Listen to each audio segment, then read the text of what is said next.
Well, I'm late, but welcome to Hanger 51. Let's see who's going to make it in tonight. I know Eric's not coming. He already said have a good show. So we'll see if any of my there we go, Michael Bird. Yeah, I was at a car show with the Pontiac tonight, and I completely forgot that there was such a beautiful night out tonight, which has been strange here lately. We've been having all kinds of weather. I completely forgot that I needed to do a show tonight. So I'm sorry, guys. I completely blew it. And all my fault. No excuses, man. I just completely forgot. All of a sudden it dawned on me when I'm sitting in my chair relaxing and just enjoying the show, and oh shit, I gotta go do a show tonight. So yeah, that's why I'm late. Got no excuses, man. I'm just a dumbass. So, but I'm glad you guys showed up. I hope you're glad I showed up. you know. So, Michael Bear, what's up? What do you? How many mini bikes have you bought this week? Yeah, better late than never, right? Thank you, Michael Bird. Yeah. So, been enjoying the G8. Still have an oil leak I'm trying to figure out. I have one more thing to try, but charged up the AC. The AC's working nice and good. That's beautiful. So it really everything's working on the car. I know. Even the tire pressure monitoring system works. The wheels I just put on don't have tire pressure sensors in them. And I have a whole set of them right there in a box right there on the table here, but that means I have to dismount all four tires, put those in, remount the tires, and then rebalance them all. I ain't doing that. I've already balanced them all there, so we're just gonna wait. Well, I just don't have tire pressures right now. That's all. Oil leak, yeah. I don't know where it's coming from. I know the valve covers were leaking. I already changed the gaskets on the valve covers. I think I'm going to check tomorrow before there's another show tomorrow night. Before I do that, I'm going to check. I think maybe my oil pressure sensor on the back of the motor might be leaking. I'm going to check that tomorrow. I'm hoping that's what it is. Because I can't think of any. I know the valve covers aren't leaking anymore. So yeah, well, it might be a main seal, and that's what I'm afraid of. You know. It's not a real bad leak, but it's just aggravating. It leaves a spot on the floor, and just it's aggravating. So yeah, I'm hoping it's not the main, because if it's main, I got to pull the tranny, which is a pain in the ass. So hopefully it's not. I'm hoping it's the oil pressure sensor. So I'll keep you posted. I'll let you know what I find. But other than that, everything's working. The AC's cold. Everything else works. It's just gotta figure out if this oil leak is because if it's the oil sending unit, that's easy. If it's the rear main, that's gonna be a pain in the ass. So I'm gonna put a whole bunch more oil stop leak in the motor and see if that doesn't help. So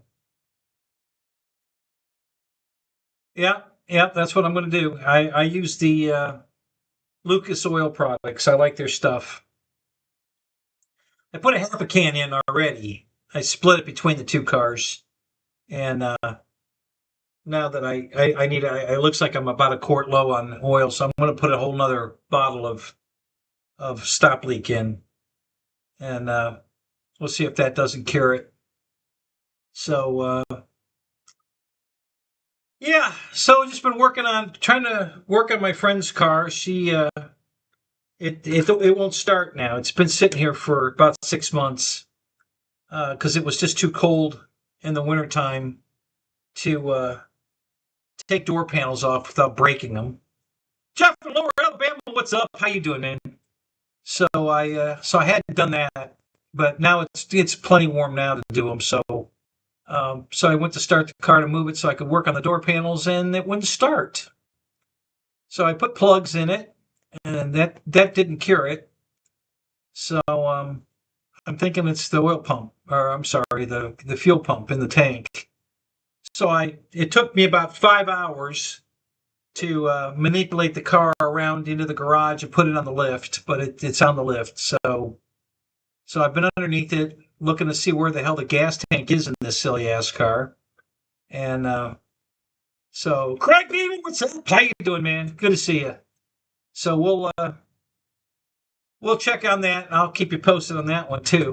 But that's really been what I've been working on mostly. I did the AC.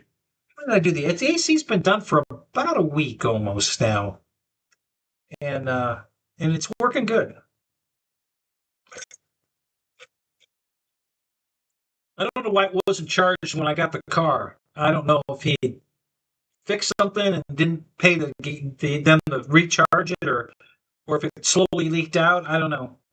So I put a bottle of or a can of Freon with the oil charged and the seal conditioner and the dye and all that fun stuff in the car, and then put another can of Freon in it, and it's working great. It's been working great for a week now. So if it still has a leak, it's a really, really, really slow leak. So, and maybe this conditioner will fix it overall. I may have to give it an extra boost to charge. I don't know. So far, it's working great. So we'll see. But yeah, it's good. I mean, I really don't have any issues with this car. It's been a good car. I've had to fix a lot of petty stuff. The screen on the radio, this screen here, actually, that's not the one I replaced. This is the one I replaced. And it's, I'll show you. See all that crap on it? I peeled all that. That's what's left of what I didn't peel off. And it's just, it was really crappy. You couldn't see through the screen at all. It was really hard to see through it. So I bought a whole nother unit, and this screen's okay. It's got some stuff on it, but it's not bad. But I looked up the part number on here and found a brand new screen for, I think it was $98. It's a Sharp brand screen. I found it on eBay, brand new, for 89 bucks or $98, something like that. It was under $100 with tax. It was under $100, and so yeah, I put a new screen in it, and it works perfect. And got a brand new, beautiful, it's the air conditioning, radio, all that screen in one on the head of the radio, and it looks brand new. Well, it is brand new, so yeah, it's perfect. So so that, and then I fixed the armrest, but then I bought another one anyway. Here's the armrest right here. Here's the faceplate for the radio. You know what? I can't turn it up because it's not screwed together, and all the little things will fall out. But this is the armrest,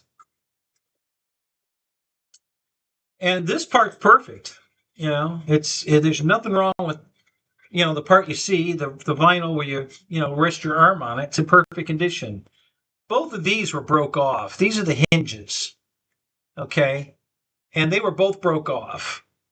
So what I did, which worked out beautiful, is I took Gorilla Glue, naturally, and barbecue skewers, and I drilled a hole up into these arms. I think you'll be able to see it on this one.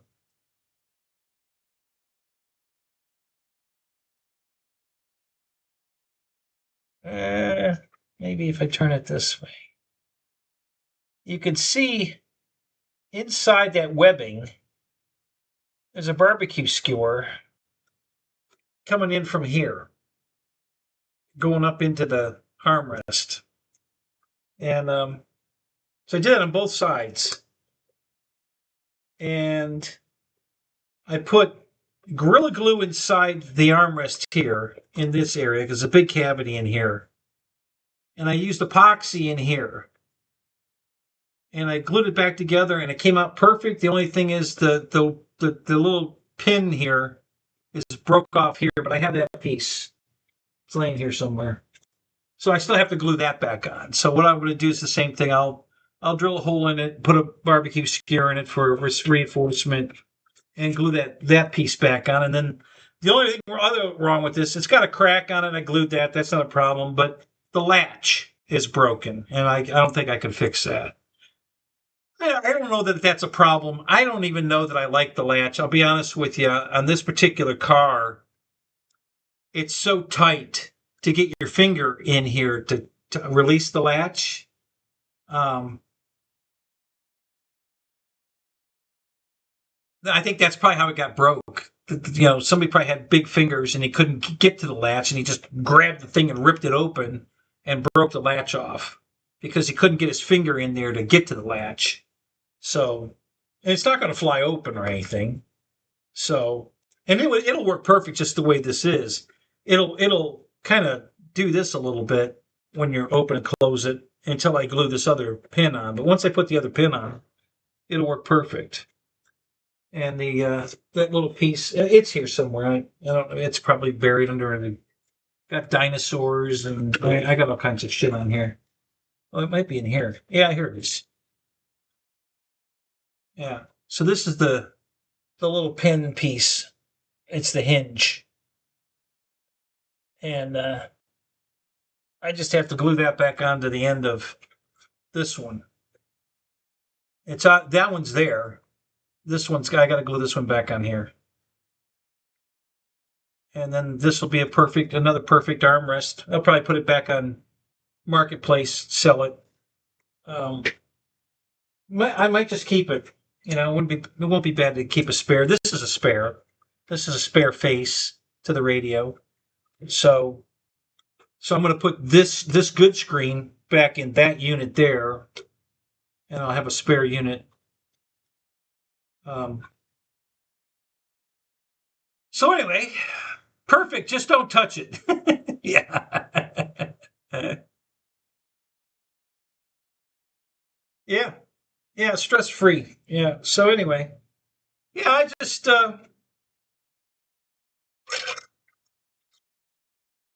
been fixing every little thing with the car that it needed, because the car absolutely deserves it. The new headlights they put in are awesome.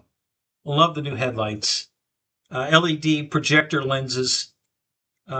Using a regular halogen. Is it a halogen? I think so. For the high beam, but the low beams are LED projector lenses, and they work perfect. And I love the new headlights. They look great. They're a little bit different than the factory ones, and I like what these look like. They're really cool. I would have put the factory ones in if they were cheaper, but they were twice the price. They weren't even. They were just reproduction aftermarket, but they looked like the factory light, and they wanted $400 for those, over $400, and I was like, wow. And these aftermarket ones that I actually like better, I think I got them for $197 for the pair, and I got, because I used my one credit card, I think I got a $22 cash back. So that was a better deal. So anyway, yeah. So the car's doing great. The Charger's fantastic. Gotta love that car. Overall, this car's a lot faster, and it's throaty and loud, and it's cool. But as a daily driver, the Daytona is just a great fucking car. God, I love that car. It just drives so nice. It rides nice. It's got big, comfy, lazy boy seats in it. It's just a really, really nice car. So on a daily driver basis, I like that car better. But I'm glad I have the Pontiac. It's a nice car. You would think because the Daytona is bright yellow and says Daytona on the side of it that it would get more attention. But at the gas station, almost every time I go to the gas station, somebody says, "Hey, is that a G8?" Yeah, it is. I don't know how all of a sudden I have a car enthusiast. Every time I go to get gas, there's a car enthusiast there that knows that car because you wouldn't know the car otherwise. I mean, they didn't advertise it. Nobody knew it existed. So you have to be a pretty good car guy to even recognize that. So, and I don't really get that kind of attention with the Daytona, although I got that attention at church.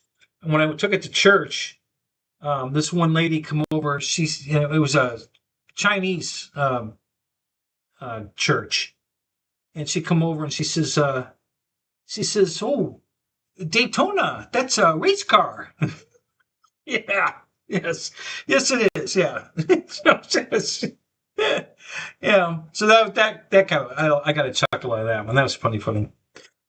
Anyway, so let's see what else has been going on. Got my buddy's Scat Cat car fixed. Got the water pump done, and everything was good. We're good there. And I've been working on um, the Carbon Z here. We'll do a little airplane content here. I did this wingtip. Now I'm doing a video on it, so you'll be able to see it. But this whole wingtip here was gone.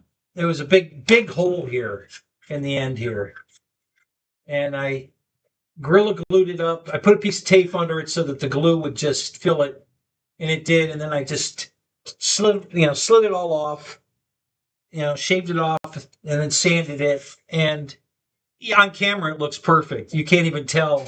I haven't painted it yet.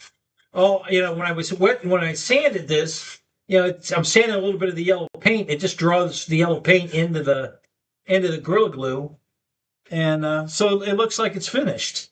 I mean, if you were in person, there's still some pot marks. I got to put some red putty on and fix that, but it came out really good. I got a big cut here. I got to fix. I need to steam this, get it back in position, and then glue that. And then there's just a bunch of little pot. Here's a piece of straw still embedded in the wing. I don't know if you'll be able to see that or not. Probably. This little pointy that's the edge of the grass, and there's all kinds of there's a bunch of it in here. Here's another one. So I have to pull all these out and then fill the holes, to make it pretty. So I still have to do that, but other than that, it's good. It's coming out real good.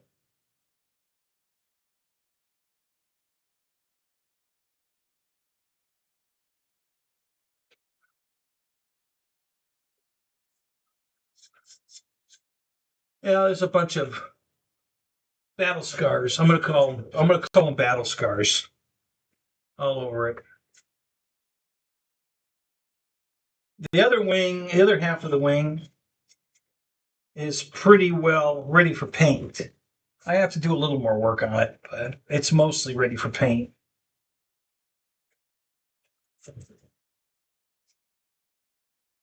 I don't remember what I showed you last week, but let me go over here. Okay. So everything from here to here was missing. All right. This foam was all in a semicircle. All that red. And there's some Gorilla Glue blending in there, so it looked like yellowish. But that whole section where it's red, that half moon shape, was all missing. That foam didn't exist. I rebuilt that wing out of Gorilla Glue, and it's coming out really really good. I mean, it's going to be perfect. Again, I got a bunch of little pock marks. I'd have to do some more filling, a little more red putty, but it's coming out beautiful. So,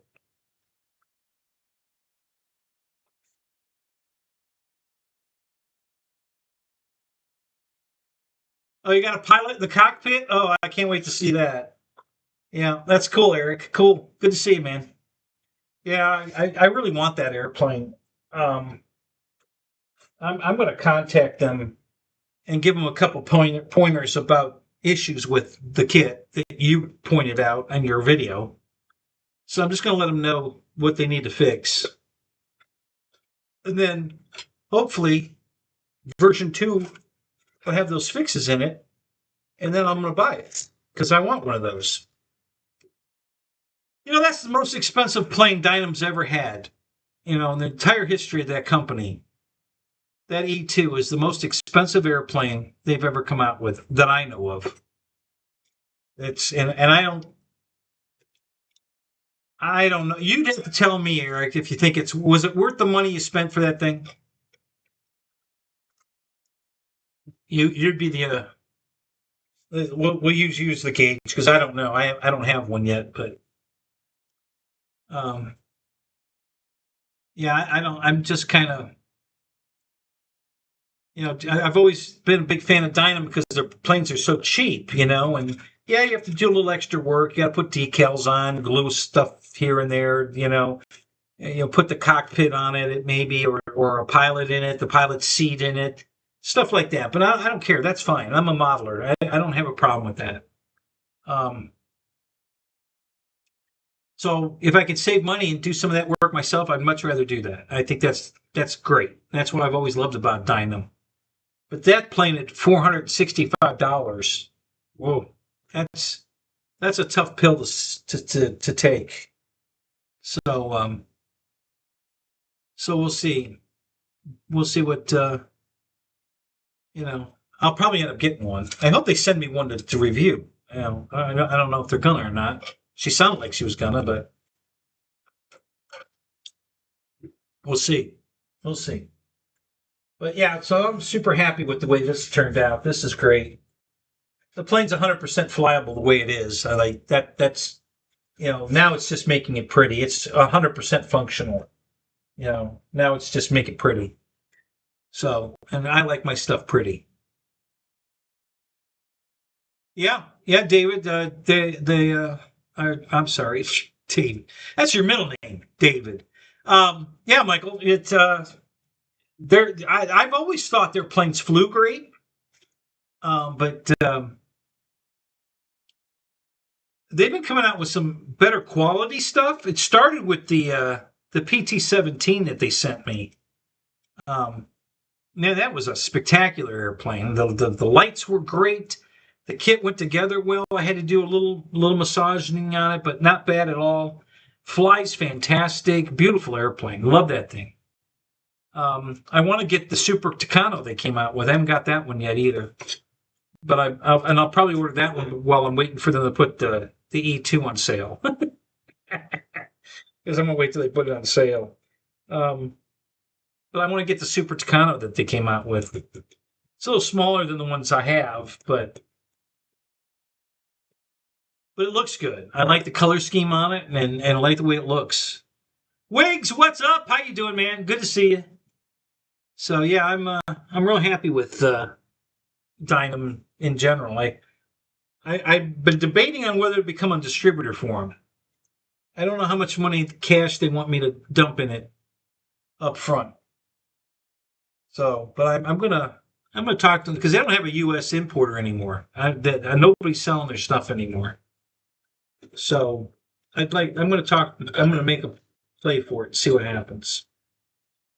You know, they have to understand that when somebody has a problem, they have to take care of it. You know, and if it's pilot error, you still have to kind of, you know, I mean, if you've got a guy that's consistently, you know, pounding you for, oh, this broke and this broke and this broke. Okay, well, you know what? We can't keep replacing everything on your airplane every time you break it. But you know, if it's a questionable you know, thing. We you need to take care of it. You need to fix it for them, make it right, make them happy. Customer's always right. That's important. And the Chinese people don't understand that. They're getting there, but it takes a while. Well, China Hobby Line is now selling the Super Tucano that Hobby King sold. Hobby King doesn't sell it anymore. Uh, China Hobby Line took it over, and I bought one from them. So I have a brand new one in the box.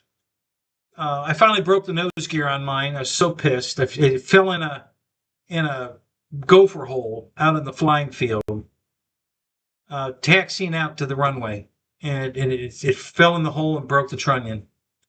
I was so pissed. So So I'm going to check. I can use the nose gear out of the other plane, the new one I bought. It's still in the box. Um, but I'm going to see if I can pull a trunnion out of something else. Um, FMS nose gear, and see if I can take two apart, put one back together, and fix it. So, Judah, what's up? How you doing, man? Um,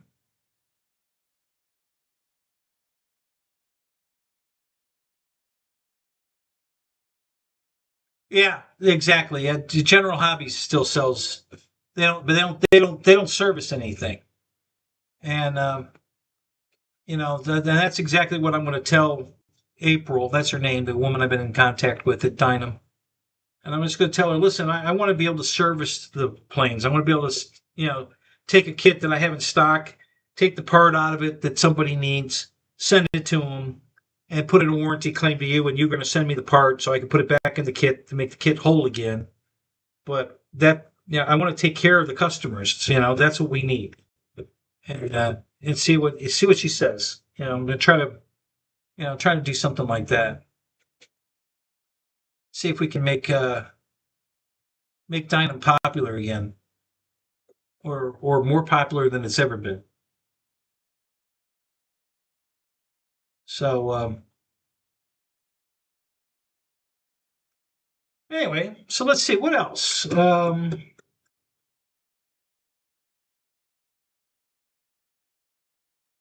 it's not a whole lot.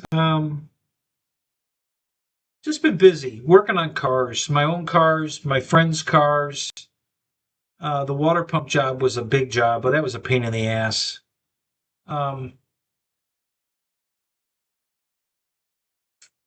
the fact that Michelle's car won't start really pissing me off because the car just sat here. I don't know why it's not running, but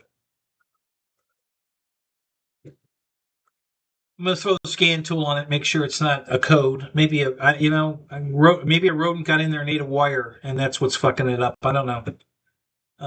But I gotta figure it out and then see if we can get it running again because I want to get that back to her. I'm gonna get the doors fixed and the one marker or one of her turn signals on the front, it's got a bad plug. I want to replace the plug so it because you got to go out there and either hit the light or wiggle the wire and get to come on. And I want to fix that so she doesn't have that problem anymore.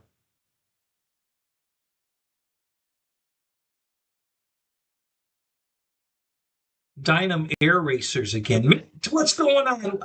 What do you mean? Oh, I know what you mean. Okay, now I got it. Yeah, yeah, we could have another Ryan pylon race where we all bought Dynam airplanes and turned them into hypersonic racers. That was fun. That was pretty cool. Um,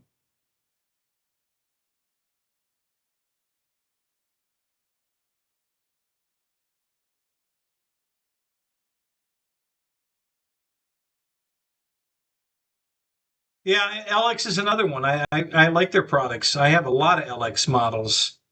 I have one I haven't even put together yet. I have the YF-23. Um, and I haven't put it together yet. but I have that model, and I want to put it together. I know the fans aren't any good, so I'm going to have to replace the fans, just because they're 5-bladed garbage fans that Dynam or LX uses. So I'll probably put a couple of FMS fans in it. But and I love that airplane, so I want to get that built and go fly it. I've had that plane for years. God, I bought that thing way before I bought this building. So, and I've had the building since 22. So that's 4 years. So yeah, I've probably had that plane for 6 or 8 years now, and I never put it together.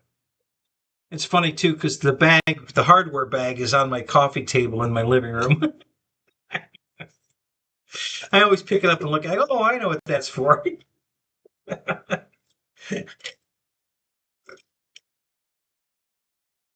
If you want to see how it goes together, Rich Baker did a really good video on how to glue the. You have to glue the pins that hook the wings on. I think you glue it into one half, and then you put a set screw through the bottom to hold the other half in it, so that they're removable. I think that's how they went. But the angle that he had to set the thing on an angle to get the angle of the wing at the right angle while the glue was drying. You know, he had to assemble it and then kind of to get it. You know, it was complicated. It worked. I mean, his came out good, and his flies good. But I wonder if he still has that plane. You know, but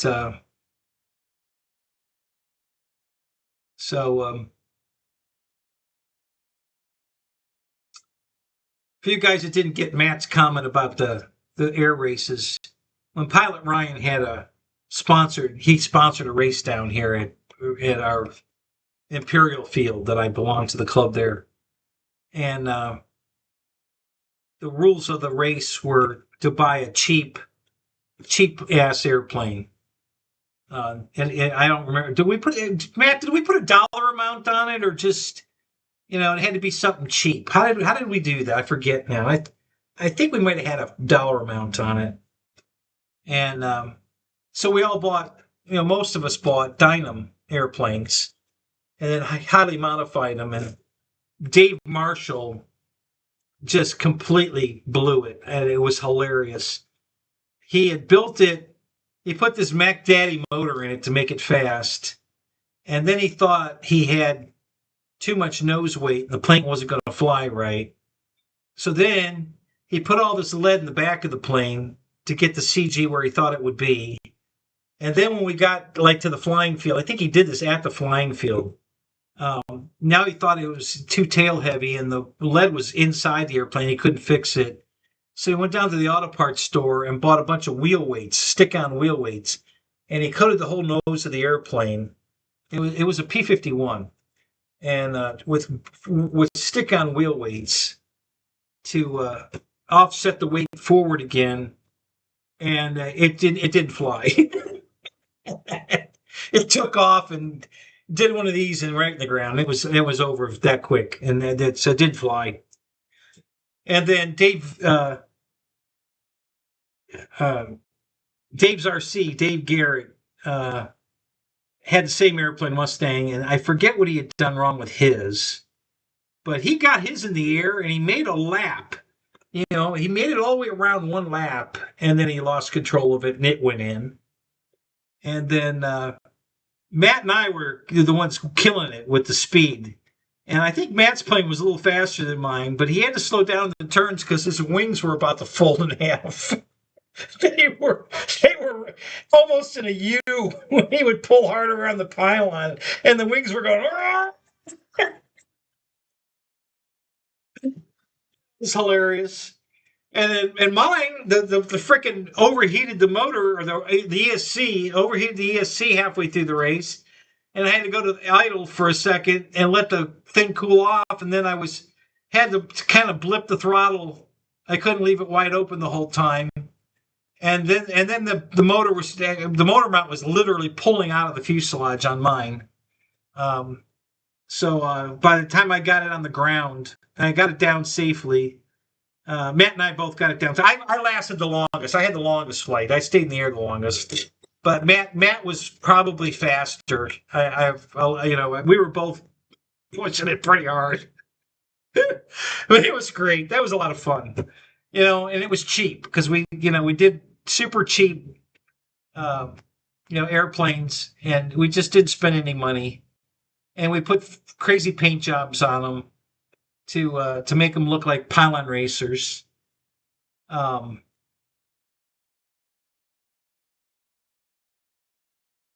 oh, you added spars in it, and it was flexing that much? Oh my god! Holy shit, man! It's a good thing you did that. Those wings would have folded off that airplane in the first turn, man. If you hadn't added extra spars, I didn't know you did that. Oh my god! Yeah, that was hilarious. That thing was just, man. You could see the wings were going to fold. It was hilarious. Well, I haven't seen an LX jet with the wings fold up. Which jet from LX? Um, let's see. Do I have any LX jets? I think I do. Well, besides the YF-23 that I haven't flown. Trying to think of all the shit I have from LX. The Corsair's right there. The B-25 is right there. I've got Dusty Crosshopper. I've got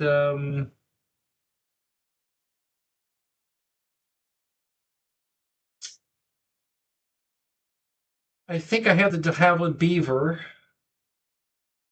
I don't think I have an LX jet.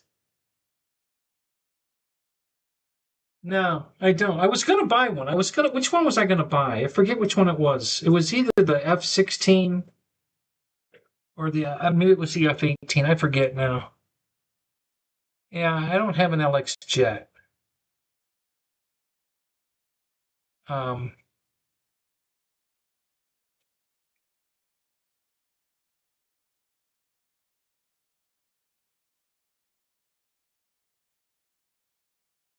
yeah, I know. Yeah, I think we both used the same motor.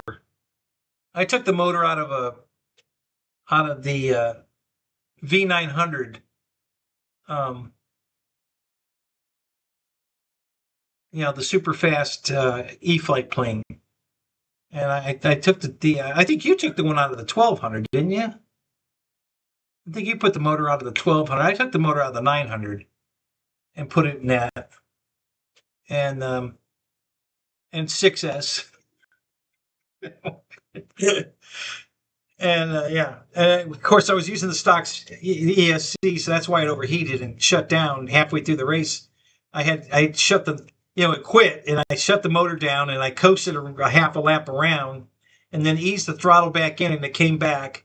So I kept it at like half throttle for half a lap, and then I started blipping it to full throttle just down the straightaways, and it made it the rest of the race after that. It wasn't going wide open the whole time. But the motor mount is literally pulling, and I haven't fixed it. The motor mount's still loose as shit in that airplane. I haven't flown it since that day. Yeah, Bobby K. Yeah, Bobby K. folded the wing on his. Yep. Yeah, I have that plane. I had the plane he had. That was the GB Racer one. The long GB Racer. Yeah, he folded the wing. I have the plane. He gave me the plane. So, and I have it. It's out in the garage. And it's not in greatest shape now because a can of paint exploded next to it and put black polka dots all over it. But yeah, I'm going to fix it. I already bought the spar to fix it. Just never got around to fixing it. But yeah. But he folded the wing in half during that race. And nobody survived that race. Yeah, Matt and I were the only two planes in the air at the end. Everybody else had crashed. I don't know if anybody actually landed their plane. There might have been one or two guys. I think we started the race with 11 airplanes, if I remember right. Somewhere around 11 airplanes. And some of them crashed immediately. Like Dave Dave Marshall, and I think um, oh God, what's his name?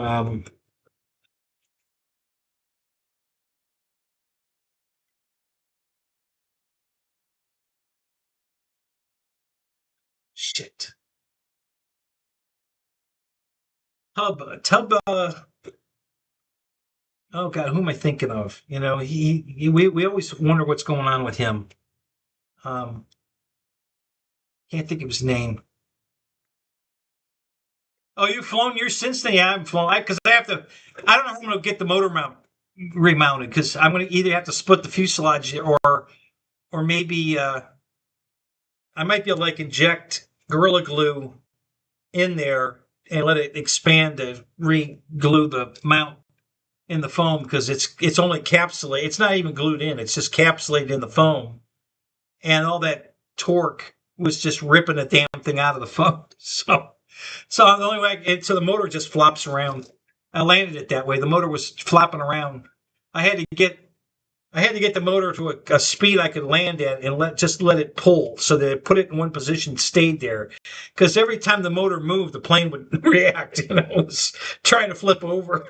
it was a, it was a riot. But yeah, I got it down, and then and I haven't done anything with it. Um,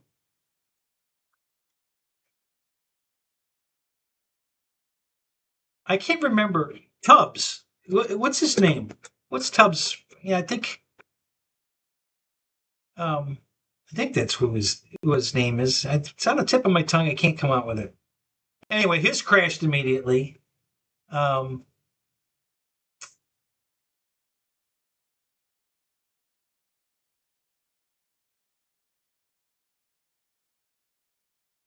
don't get an F4 Phantom from LX. Okay, good advice. I'll remember not to do that. The best F4 Phantom anybody made was the one Horizon came out with, and they discontinue it, and they haven't brought it back. And that I absolutely love that airplane. It's not it's a smaller it's an 80 millimeter plane, but it's a smaller airframe. It's about the size of the 70 millimeter Avanti from FMS. So it's a smaller frame, but that thing flies so good and long. I get 9-minute flight times on that plane every time I fly it. It's just I love that fucking airplane. It flies so good, and I have an extra rudder for it that might actually be on a shelf right here. Um, but every time I fly that plane, I'm just amazed. It just keeps amazing me how good that thing flies. I keep thinking because it's a smaller airframe, it's just not going to with a big battery in it. 5006S, and I just keep thinking it's not going to fly. And every time it flies better than any jet I got. I mean, just about. Um, it just blows my mind. It's such a good flying airplane. I love that F4. I wish they'd bring it back. I don't know why they haven't. If they bring it back, I'll buy another one. I really love that airplane. That's one of the ones that got away. I didn't got to buy a second one, a spare. Like I do on most of my planes that I really like. I didn't get a spare F4 Phantom. I'm just kind of bummed that I didn't. So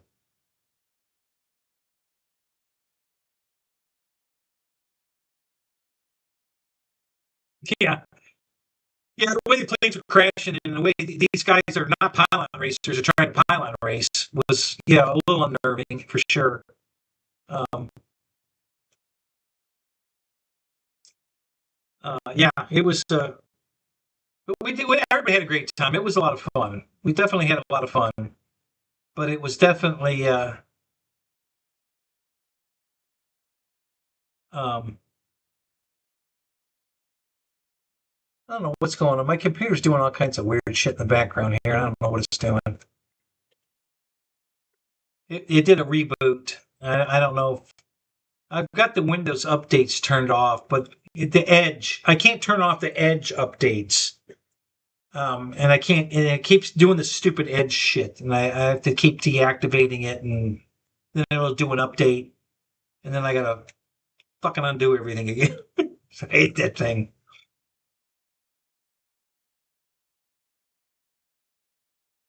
Yeah, Eric, I've seen a couple of them on eBay and on Marketplace, but yeah, you're right. They want a lot of money for them, and I'm just not.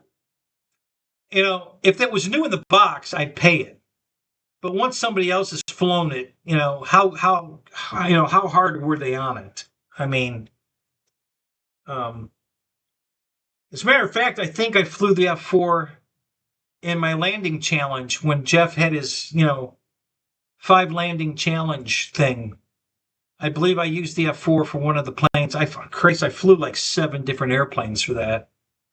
Jets, military, and civilian. I flew a little everything, all sizes. I did it with and yeah, what are the little ones? EMX. I think that's what they call those. I did one with the EMX. I think it was the Timber. I did the F7F. I did I think either the Avanti or the Viper. I did I did a shitload of airplanes with that landing challenge, and I think I did one of them with the Phantom. I think I did. Um, but yeah, I just love that airplane. I almost don't want to fly it anymore because I'm afraid I'm going to crash it because I can't replace it. But I still fly it when I get a chance. I really like that airplane. Um, so let's see what else.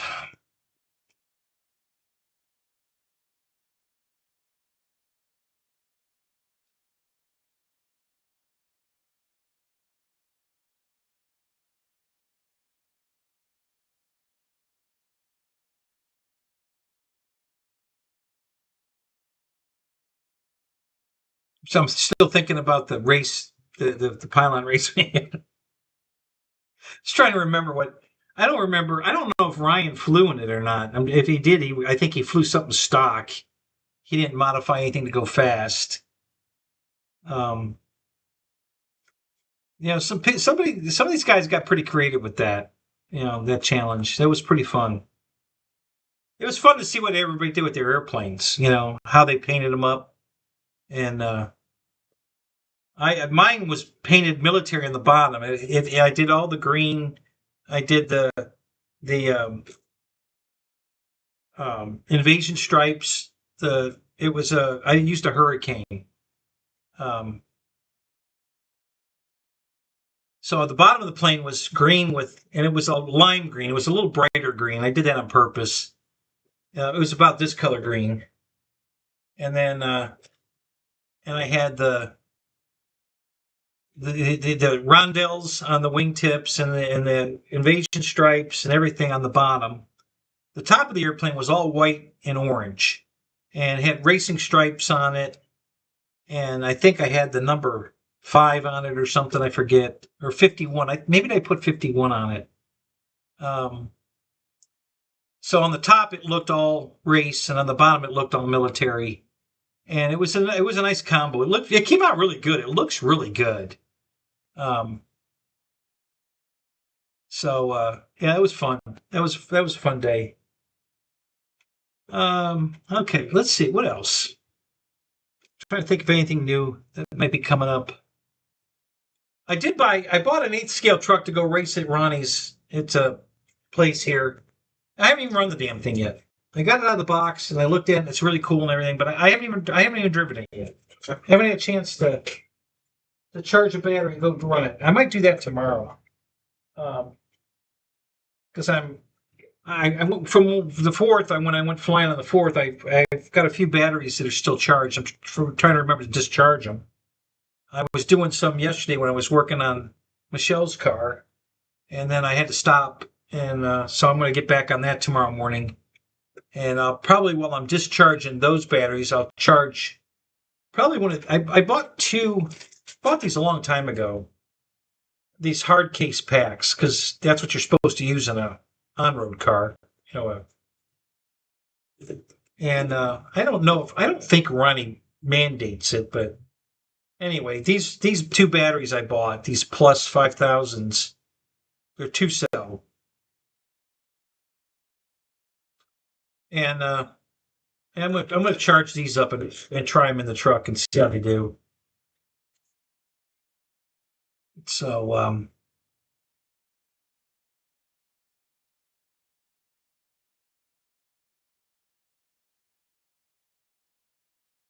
oh, that's right, Matt. I forgot. I knew you'd done something on yours. I couldn't remember what it was, but yeah, yeah. Dave Marshall put a Van Halen guitar paint job on his, which was all this like splatter and was like splatter paint and it was this real wild paint job he did on his. And then Matt did Rush paint scheme on his. That was funny. Um, so oh god, this thing's doing that again. Oh, okay, yeah, there it is. I'm getting a hieroglyphic for one of the letters in some of your posts. It's random. It does this, and it's been doing that for a little while now. I don't know what causes it, but the one that Michael Bird just put up, it's putting this hieroglyph. It says, "I remember Van Halen," and but then it says, when I put the cursor over it, it says, "I remember Van Halen." When I take the cursor away, there's this hieroglyphic thing in front of it, and it says, "I remember the old." It's, that's what's causing that. This has been doing this for a while now. It's very random. It does it every once in a while. It doesn't do it on anybody particular. It just randomly decides it's going to screw up the print. So all of Michael Bird's other posts are perfect. There's no problem. As a matter of fact, I think that's the first one tonight that it came up, where I get that stupid hieroglyphic thing, and then it changes the wording. But yeah, nobody else. It hasn't done it all night. Just that. That's the first time it's done it. So I don't know what causes that. It's weird.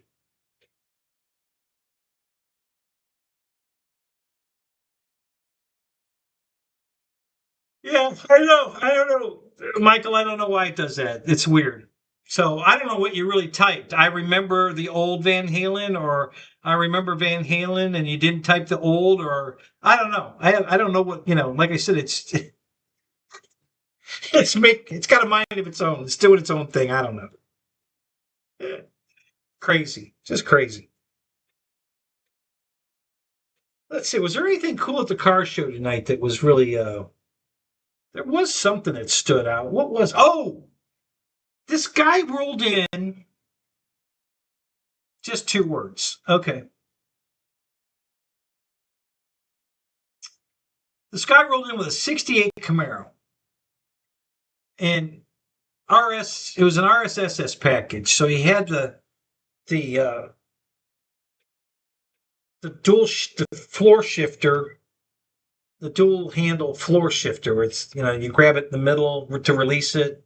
The gauge package underneath the dash on the center console had the hideaway headlights. Of course, his don't work. It's a '68. They were vacuum. Nobody wants to pay the money to get the vacuum chambers you need to fix those. So his headlights don't work. I have a '67 RSSS. My headlights work, but they're electric. They're not vacuum. So my headlights work. Um, but anyway, this car, he comes in with this thing, and it's beautiful, beautiful car. And he actually parked at the pumps, and that's okay. Some people do that. We got a lot of pumps at this station, so it was at a Circle K gas station. Plenty of pumps, so he blocked one. I think he was the only one tonight. Oh no, there was a Lincoln at one of them too. But anyway, so he starts to get out of the car, and we see his feet come out, and they look like they're in casts. And then I said, no, I think he's just got bad feet, like either birth defect or something. Yeah, there's definitely something wrong with his feet. They're all wrapped up. And he's sitting there sideways. And then all of a sudden, a wheelchair comes out in pieces. Out the chair comes out, then one wheel, and then the other wheel, and he puts the wheels on, and and we're the three of us. It was Jimmy, me, and Brian, and we're standing there like, should we go help him? And but he might get offended, because that's a touchy subject, and it seems like he's got this handled. He knows what he's doing. Um, yeah, my headlights work. Yeah, they work. Um, what's Bill? What's up? So, so he gets his wheelchair together, and then he gets a service dog. He's got a service dog with him in this '68 Camaro, and he gets that out, and the dog's a service dog, so it's just it's staying right there, doing his job. He's being a service dog, and so he rolls around to the front of the car, and he's trying to open the hood, and we're like, and we want to go help him, but we're like, so we're just standing there, and the dog, I guess the dog walked around and got the leash caught somehow, so he had to like change hands, and it wasn't like the dog was pulling on him or trying to run away. He just walked the wrong way and got the leash in the wrong position. So he repositioned himself, rolled up to the car, reached under and undid the hood, and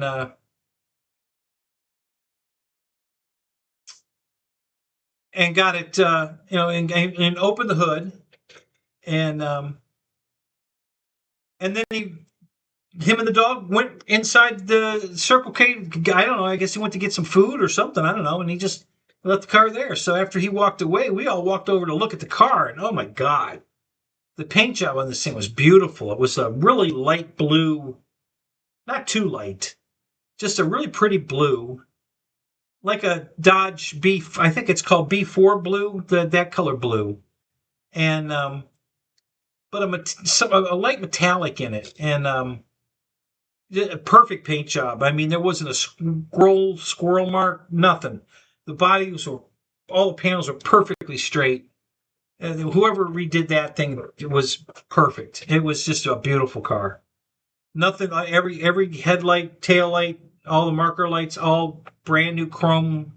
All new old stock or aftermarket redone.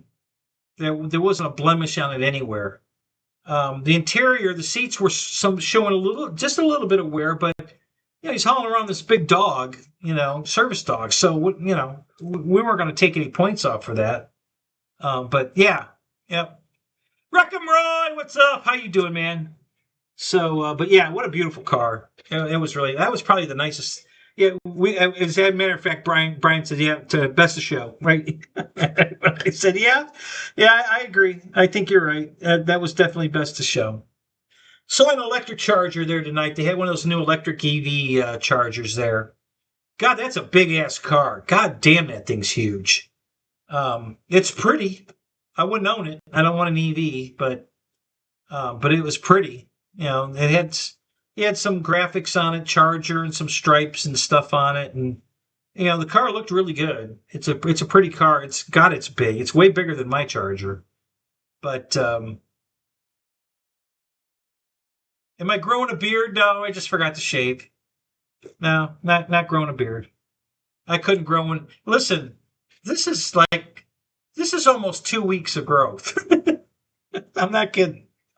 It's just I can't grow hair on my face. It's you guys call me Patches because I'd have a bare spot here, and I can't grow a beard. It's just haven't shaved. Um, yeah, I honestly, guys, I don't listen. I don't even have hair on my arms. One of the wives at the show tonight had more hair on her arms than I do. I was just laughing. I was like, I have no hair on me, just in my head. It's only in my head. I got like no hair on my arms at all. I got nothing on my legs aren't hairy.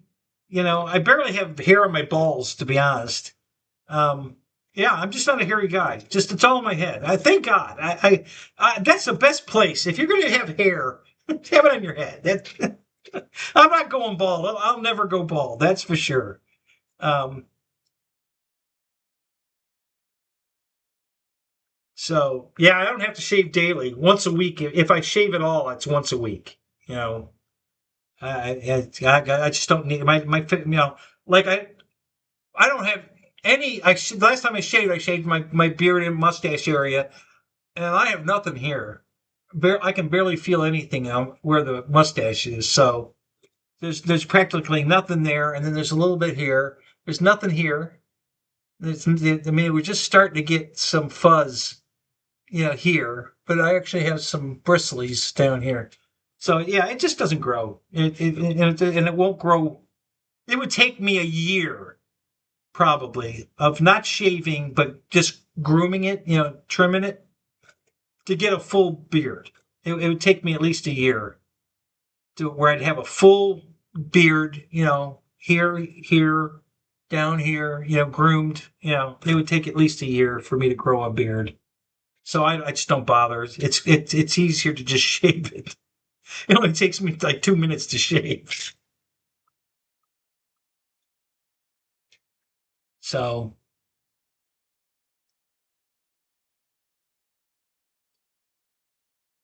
yeah, well, let's see. Besides the Charger and we had three, uh, I guess the C8 Corvettes. There were three C8s there. I think three, maybe four. Some guy showed up with this a Mazda Miata that was a rolling piece of garbage, and it had a 5-cylinder engine in it. I don't even know what engine that is. I don't know who makes a five. I mean, we're talking an old Miata, the old flip up headlight Miata. So I don't know what year that was, 80s maybe. Had a 5-cylinder engine in it with a turbo. It had a turbo on the side of it with the exhaust pipe coming off the side of the turbo above. There was no hood on the car, and it had bull horns tie wrapped to the front bumper cover. Um, 12 by 40 slab. What am I missing? Oh, you poured concrete today. 12 by 40. Wow. You're going to put a shipping container on that? What are you going to put on a 12 by 40?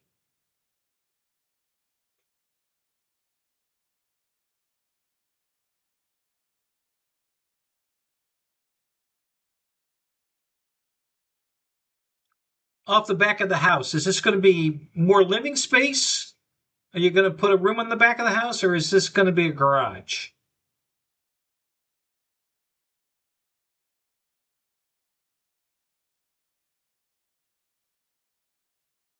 An Arizona room.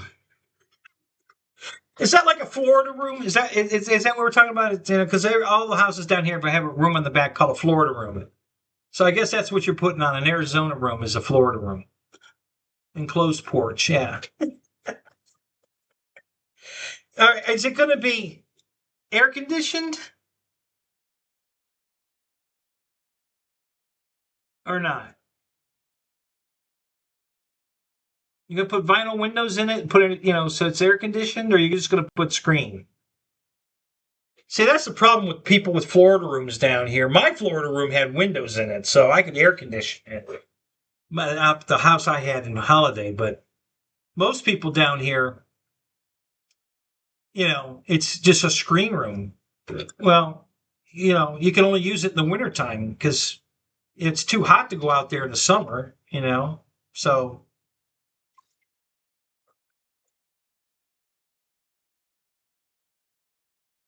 yeah. So, yeah, the one house, my one house that my grandparents owned had regular crank open windows on the Florida room. So we'd just pull the sliding doors open. They would go into the pocket, so they were completely open. So the whole room was open, double wide sliding doors. And they just let the air condition it. And we used that room quite a bit when I used to come down here as a kid. Um, and then, and Keith and my brother and I would sleep in that room because there were two cots out there. I still have the cots. I brought the cots from the house. I didn't leave them there. Um, the second house I bought had a gigantic Florida room, probably like This was probably, I don't think it was 40 feet. It wasn't. It might have been about 12 by 40, come to think of it. And that one had screen and vinyl sliding, windows that you could slide the vinyls closed and air condition it, or open them and have the air, with the mosquito netting, screens. So, yeah, that's it. The screens keep the bugs out, except the no-see-ums, unless you get no-see-um screen. I don't know if you have no-see-ums in Arizona, do you, Wild Bill? They're called no-see-ums because they're so tiny you don't see them, but they bite you. Because you're getting bit. You feel the bite, but you can't see them. And regular mosquito screen, they can fly right through that. It's not, the mesh is too small, or not small enough, I mean, and they fly right through it. So it won't keep the no-see-ums out. It only keeps the mosquitoes out. So you have to get what they call no-see-um screen, which is, you can barely see through it. It's so dense. If you're looking straight through it, you can see through it. But if you're looking at an angle, it looks like a solid window, a blocked off window that you can't see through. But that'll keep the no-see-ums out too. So that keeps the mosquitoes and the no-see-ums out.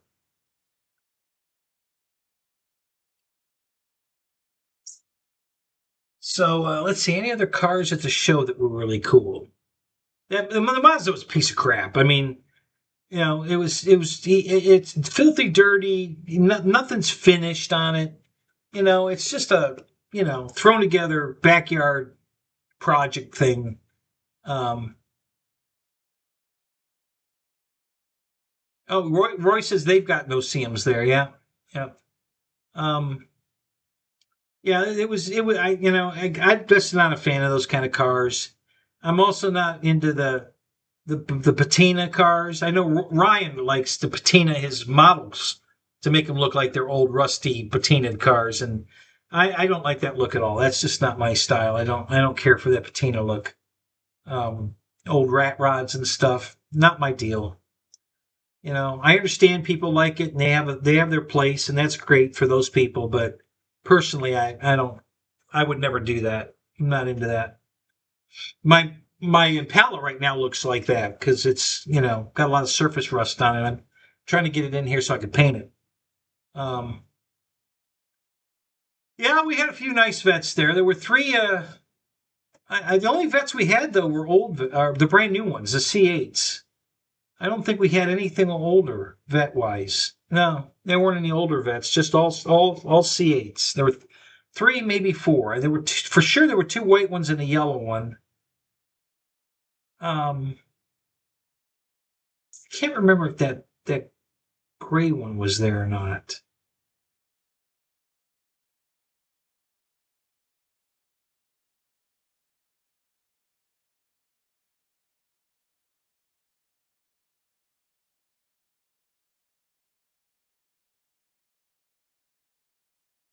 Gotcha. Wow, Bill, you gonna build this yourself, or you gonna pay somebody to put a room on? Oh yeah, goddamn a pool table. Yes, I'm coming over. I'm definitely coming over. Pool table. I'm going to have two pool tables here. I'm going to put one in the apartment upstairs in the living area, and I'm going to have one out here in the garage where we work on cars. So if we're hanging out working on a car and it's not too hot out in the garage, we'll shoot pool out there while we're working on a car. And during the summer when it's too hot, we'll be shooting pool upstairs in the man cave. So I'm going to have two pool tables. I love shooting pool. Um, I went to my buddy's house, stopped by to see him, and he's got a pool table, and we always shoot pool. And we never, usually his wife gets on him to go do something, on his honey-do list shit. So we don't get to play very much. We only get to shoot maybe 3 or 4 games. But this time we shot probably 8 or 10, and that was great. And I lost 3 of the games, 3 or 4. I forget. I lost 3 or 4 of the games on myself, either scratching the 8 ball or or pocketing the 8-ball accidentally, So, and I threw 4 games away that way. So I only won 2. And so I threw 4 away and he won the rest of them. So it was and that never happens. I always win almost all the games. And that was just a bad day for me. I was just having a bad day. And I was laughing at myself the whole time. I'm like, oh my God. I mean, I'm just screwing this up right and left. It was hilarious.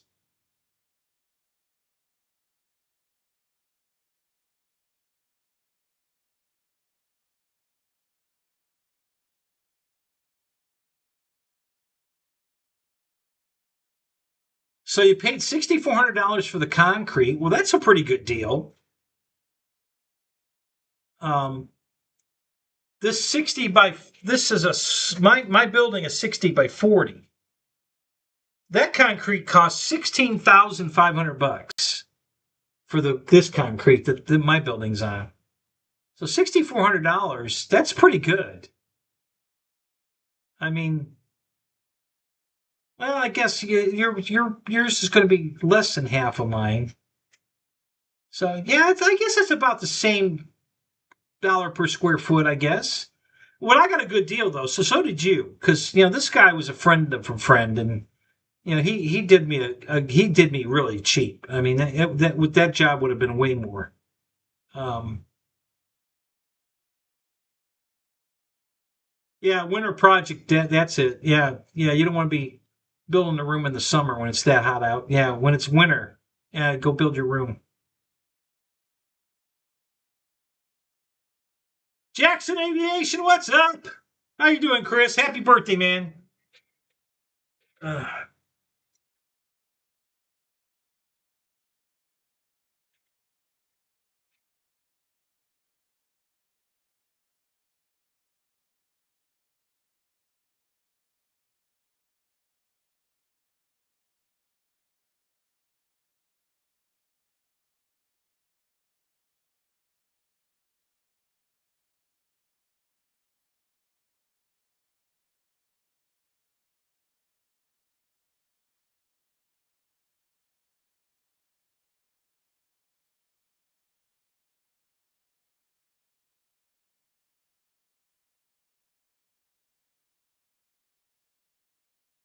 yeah, 49 again. Yeah.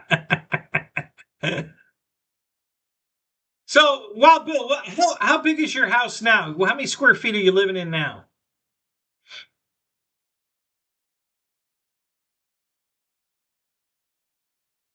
Well, happy birthday, Roy. You 49 again, too?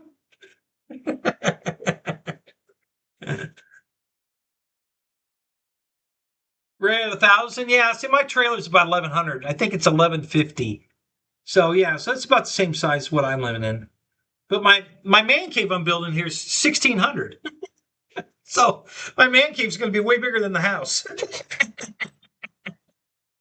It's going to be way nicer than the house, too, I got to say.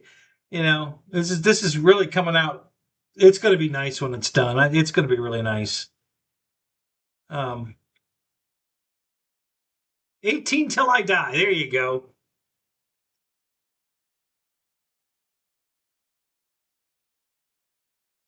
65, feel like I'm 35. Do you feel like you're 35 or do you think like you're 35? Yeah, because I think like I'm 25, but I don't feel like I'm 25.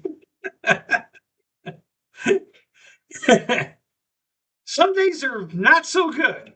Other days, although all that weight I lost, and I'm still losing, but that made a huge difference. I feel a lot better.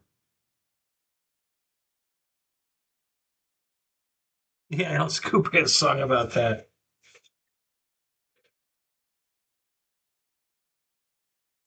Yeah, I feel like I'm 80 some days. Yeah, when I was 33 pounds heavier than I am right now, I had that. I don't have those days anymore, which is great. I only have when I overdo it working on something. I'm tired the next day, but I'm not achy. The aches and pains. I don't have that anymore.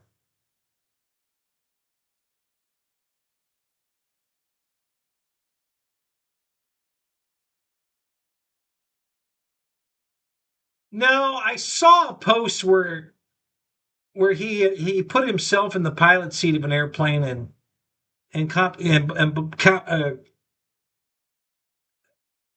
Pilot Blaze was they put their faces over something. It was they were making a joke. I don't even know what it was.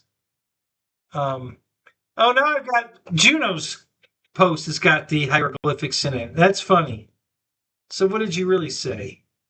Oh, oi oi, Breckenroy. Okay. Um,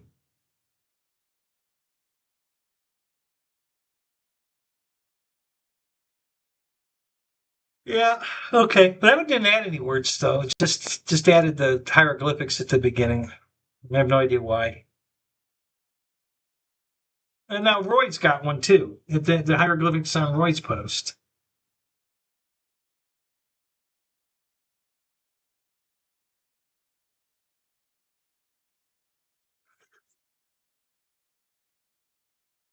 Okay, Roy. Here's what the hieroglyphics did to your post. This is hilarious.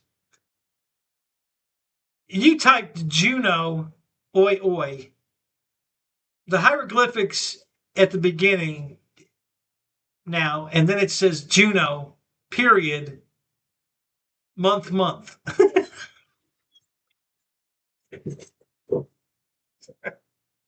have no idea. I don't know why it does that.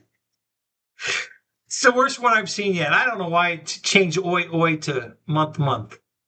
That's just fucking hilarious.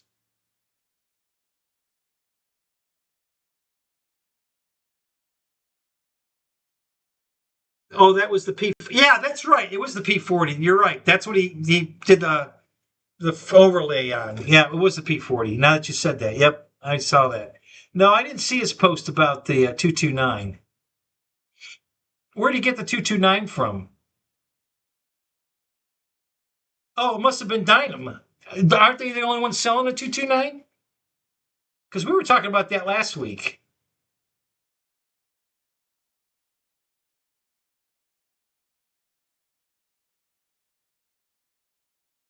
I know what you see, and I see it too when I put my cursor over your post. But when I take the cursor away, it puts this hieroglyphic thing. It's got a crown with the letter Y under the crown and the letter A beneath it, kind of offset, and then it says Juno month.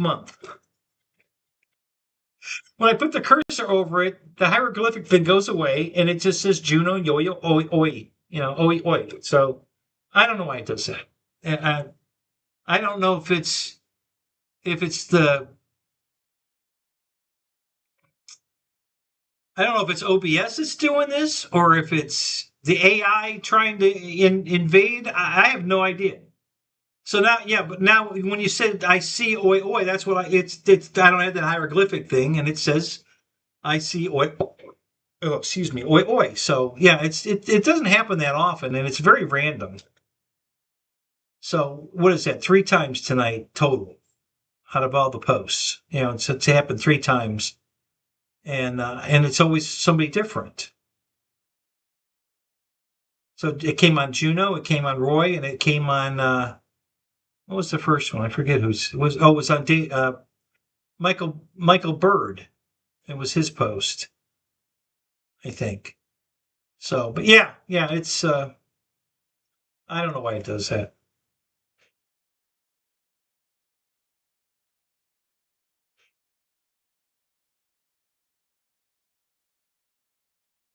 You broke the hinge.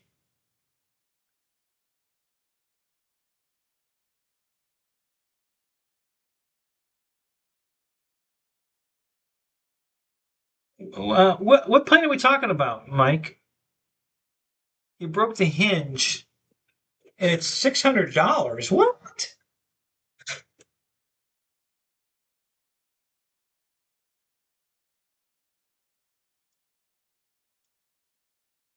Somebody's texting me. I gotta find who it is. Oh, it's Roy.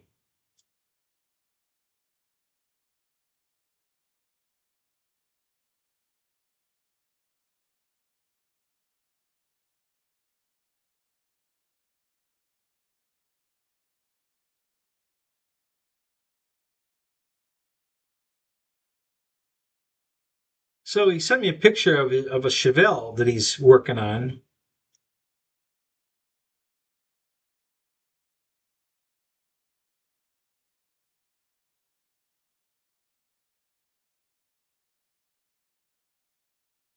So is that a replacement panel you bought, meant to replace panel, or did you cut a panel out of another car and then weld it into this car? How did you do what you did there? And then it looks like you're using the tiger hair shit. Is that what you're using?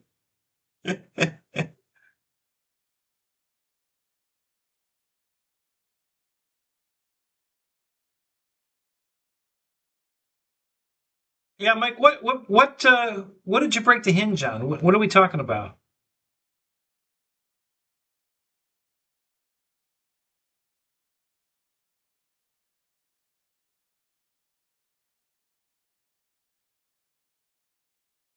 What, the 229, Eric? Um, I thought I saw it on Dynam's page. Let me go look. Hang on a minute.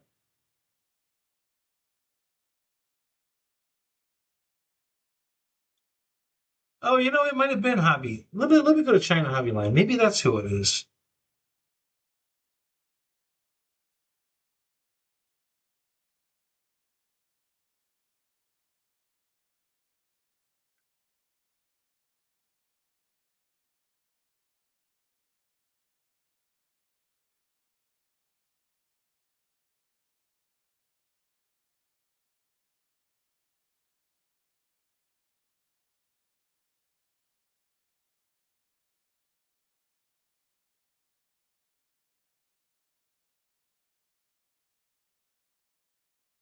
Oh,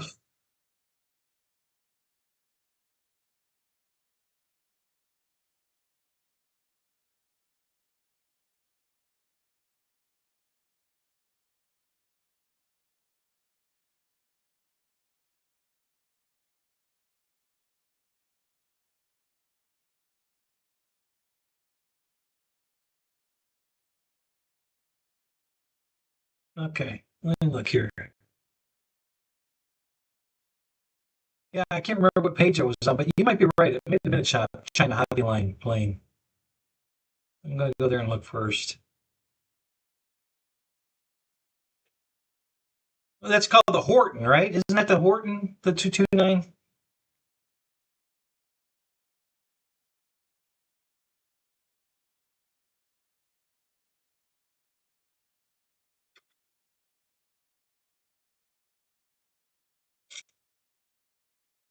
Yeah, it is China Hobby Line. Yeah, I don't know. I don't know who the hell.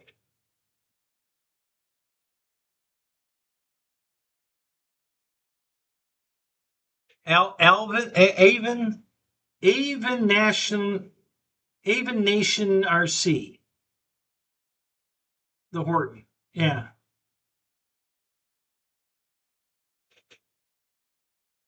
200 bucks.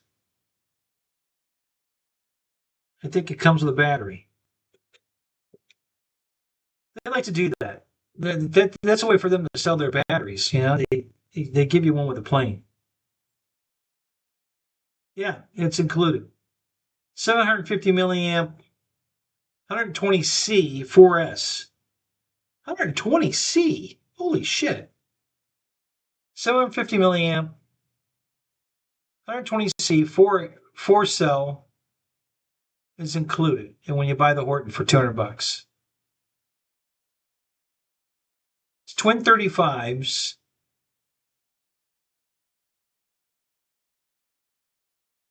It's cool looking. Although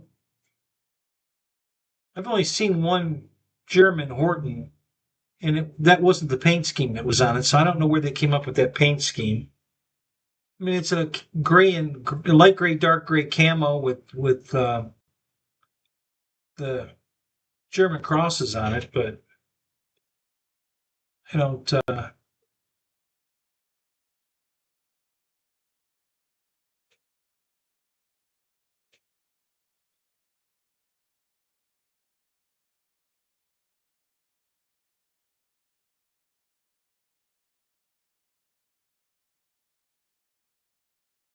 Trying to.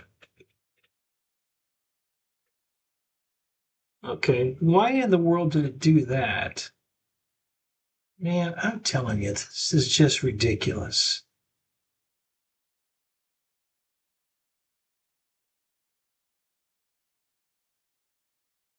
I don't know why it did that. God, that's really weird.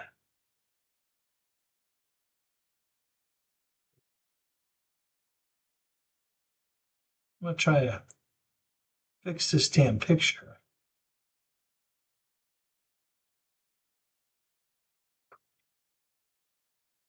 No, that's not it. Doggone it.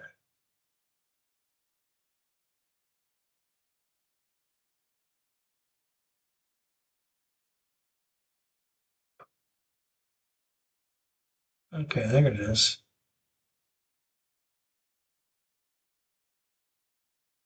Wow. God, that's way too big. Holy crap.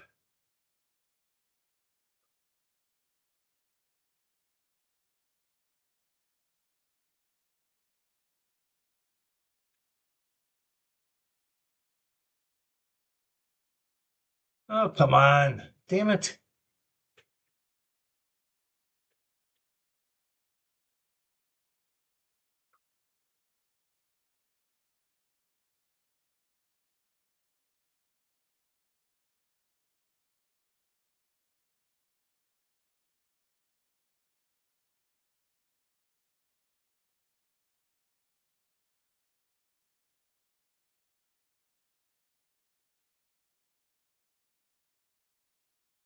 Trying to make this thing small.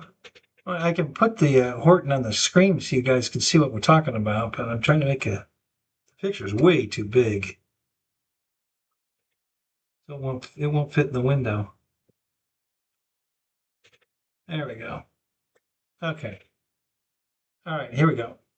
So this is the plane we're talking about, the 229 Horton from China Hobby Line. And that's the battery that comes with it. So that's pretty cool. Oh, I can't do that. Guess maybe I can do this.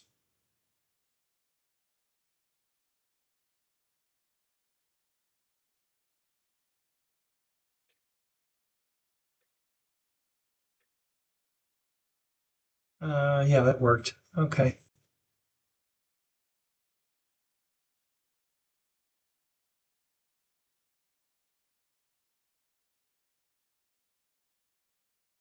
I had to create a second window. Otherwise, if I went to the chat, the chat would be you'd be looking at the chat instead of that airplane. Hey, yeah, just one of the tricks you can learn when you fuck with this long enough. All right, so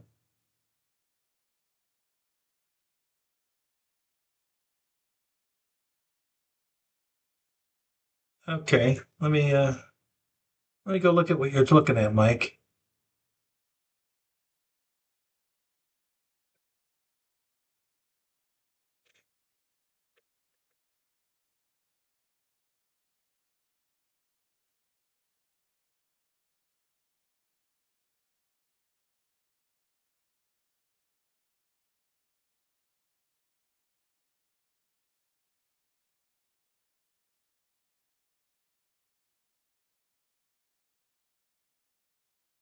Oh, you're talking about the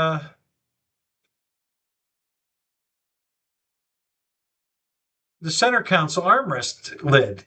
Okay. Did you already buy a new one? I can show you how to fix it.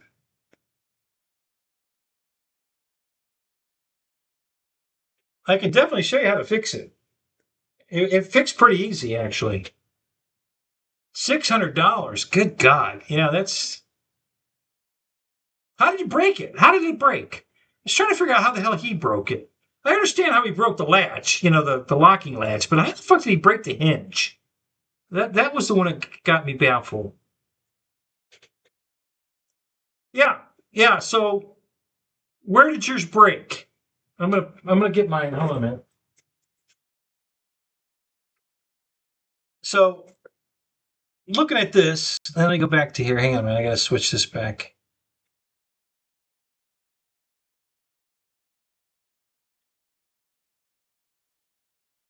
Okay.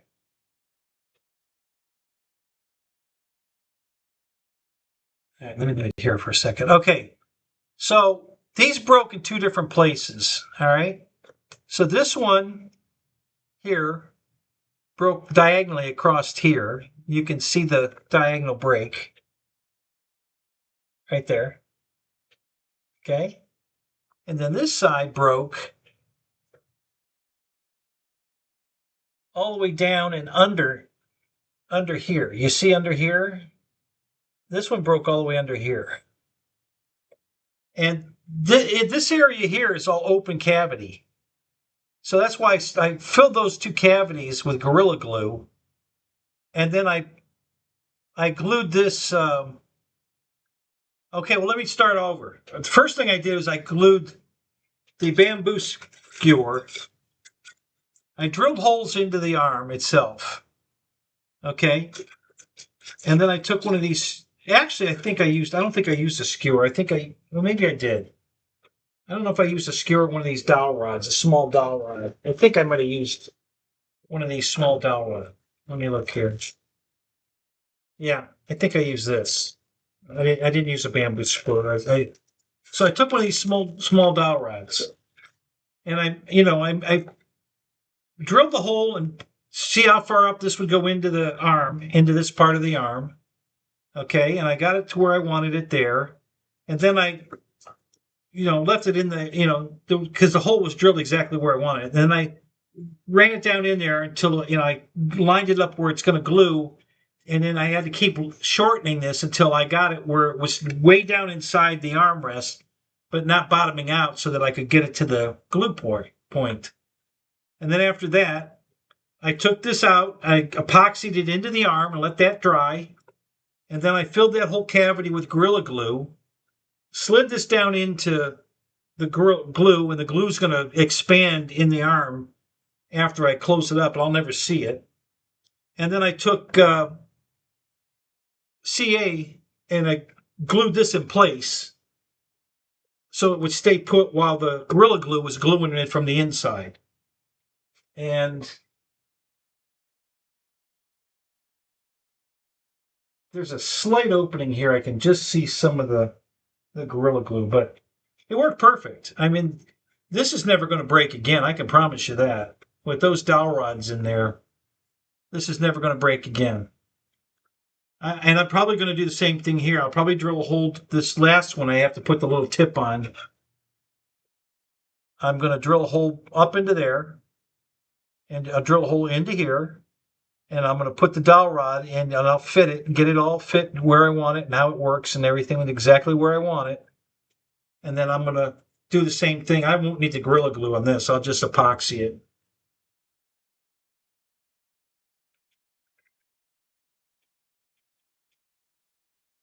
Yeah, it's going to go just like that.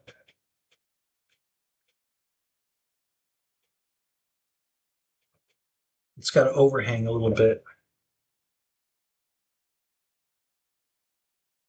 It's odd the way this one broke. Oops, dropped it.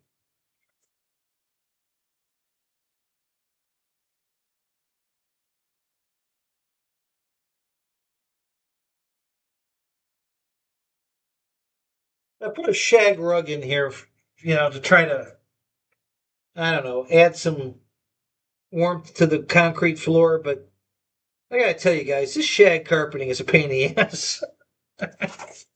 Everything gets lost in the shag carpet. You drop something in there and it's gone. You're never gonna see it again. It just disappears into the shag, and it's like, where the hell did it go? I don't know. uh, hang on a minute. Let me use my trusty flashlight here and see if I can find it. I don't know where the hell that went. I sure can't see it.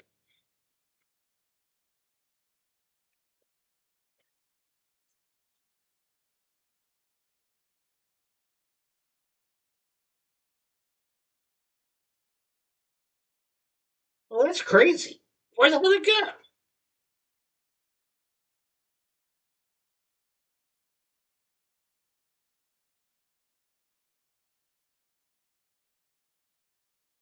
It's in the abyss. It's gone forever. God, that's a pretty big piece. I don't know how the hell that disappeared into the shag rug. But I can't find it. I don't see it here.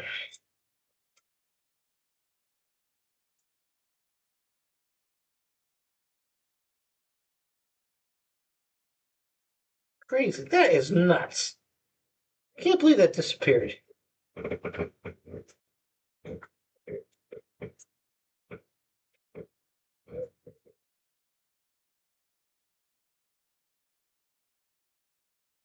that it? No?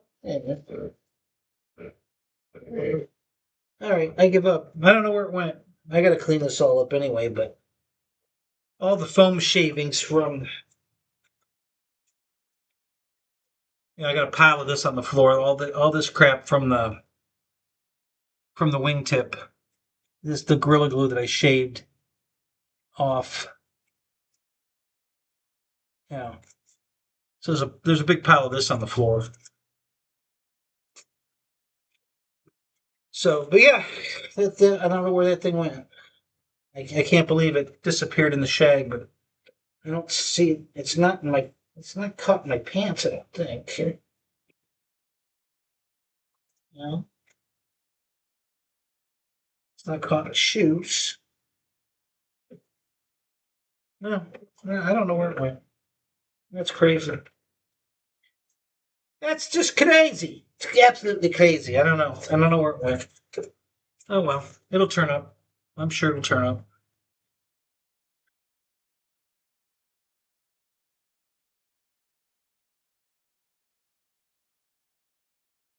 Looks fragile. What looks fragile?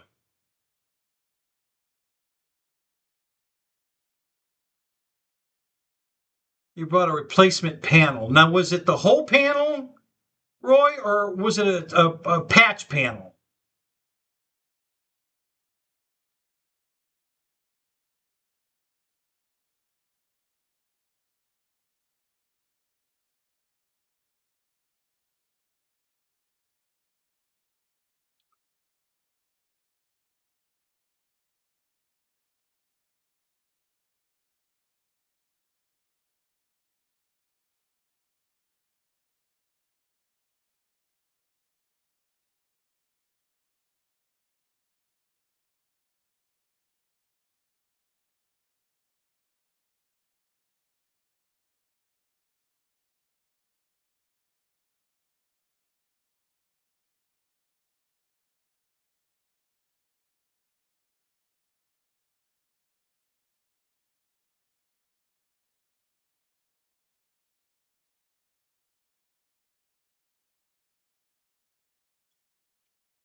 Go barefoot.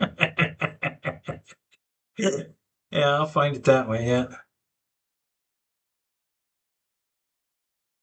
So a patch panel. Okay. All right.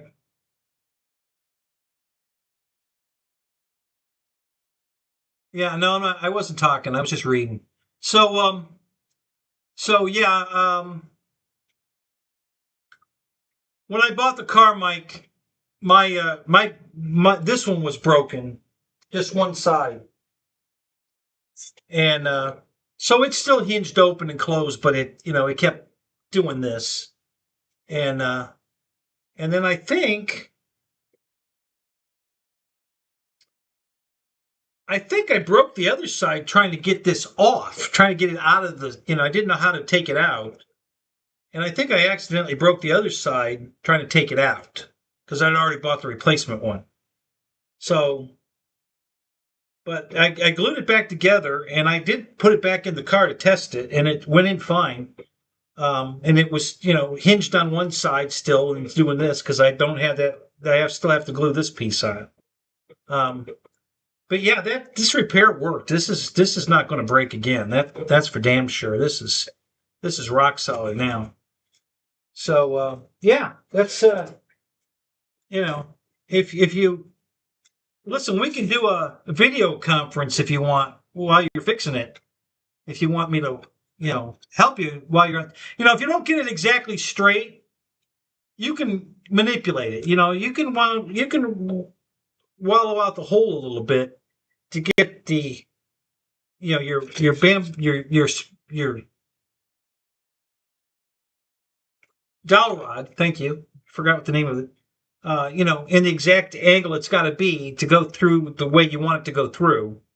Um, Mine, because it was broke at the base, it did. All I had to do was get it lined back up on the thing, and the stick, wherever the stick ended up in there. That's why I used the Gorilla Glue, so it would expand and completely engulf the stick and be solid inside the armrest because the Gorilla Glue is just going to swell all around this and just completely capture it.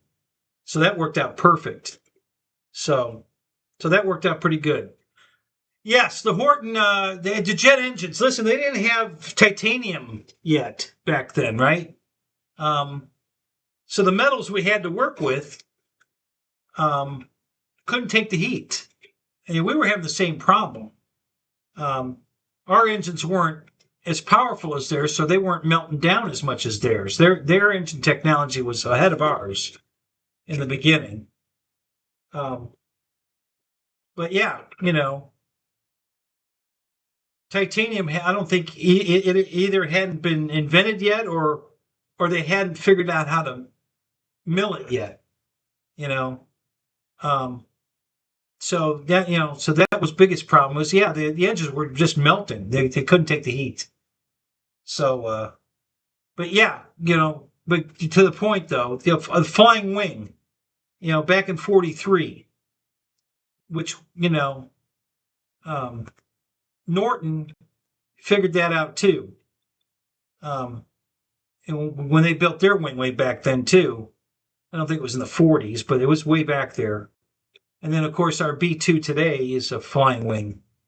And it's the exact same size as the one back, same size wingspan as the one back in the day. They used the exact same wingspan. Um, I guess he had it figured right because they wouldn't have used it unless it was the right dimension for you know, the aerodynamic they were trying to achieve. So yeah, that's fascinating stuff. I love that stuff. I love history like that. So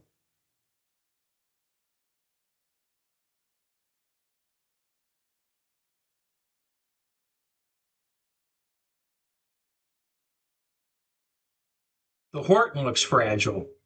Um, yeah, I don't know. Um,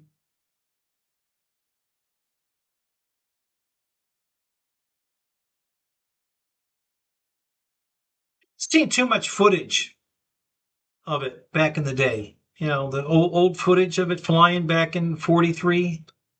Um,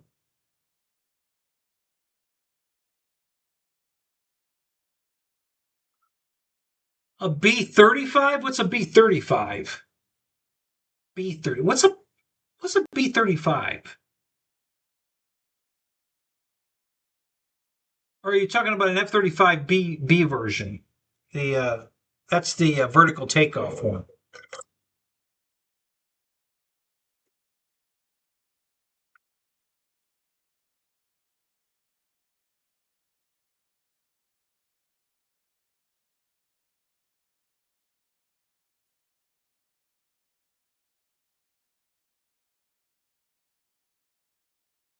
B-49 jet powered.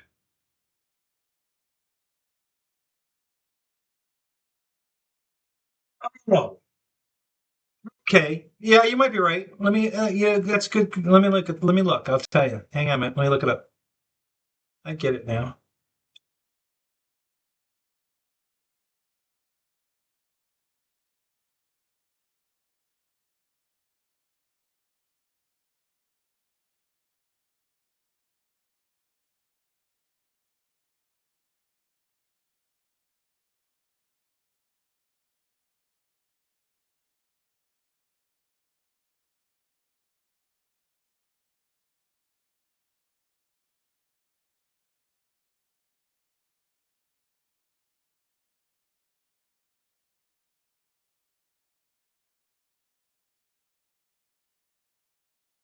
Okay. Yeah, the YB-35 was the the four engine version. Okay, and then there was a two engine version. What do they call that one?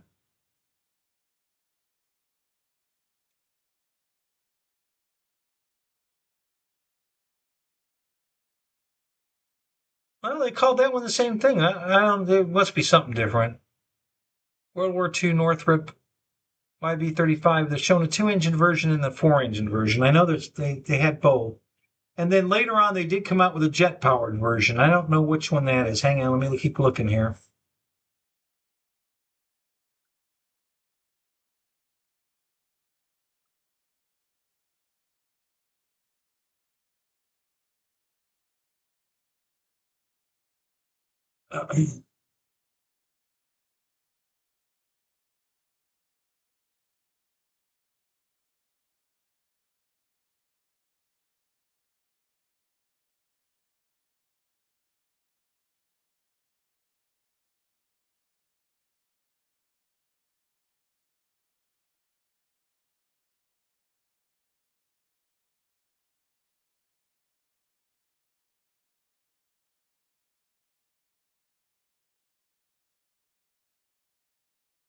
Yeah, you're right. Then it was called the YB-49.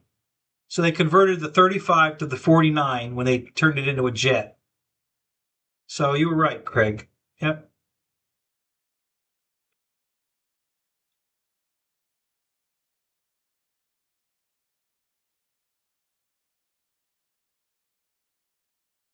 And does it say what year that happened?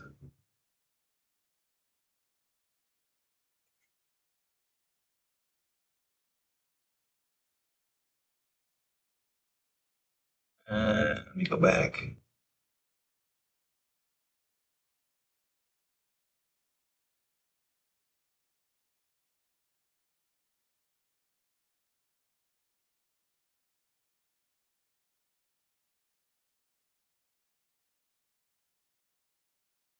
It just says early 40s. Yeah, it doesn't give an exact date here in the stuff I'm looking at, but early 40s. So same time the Germans were doing it, we were doing it.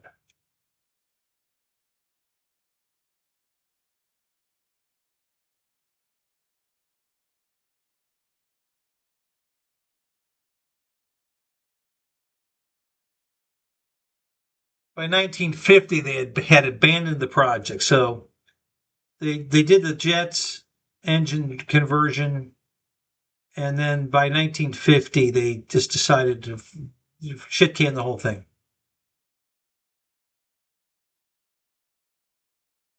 And then I forget what year the B2 came out, but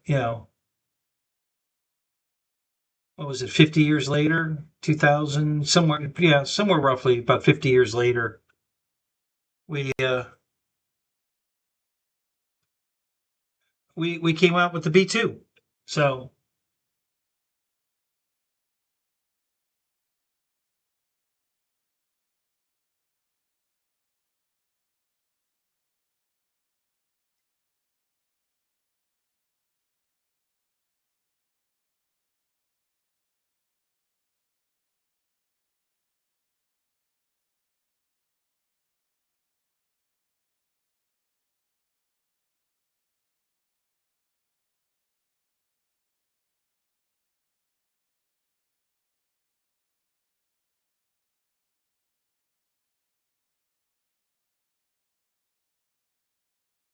okay, Eric. Well, that's interesting. I know we bought all of our titanium to build the SR-71 from Russia through a paper company that they didn't know because they didn't know they were selling their titanium to us.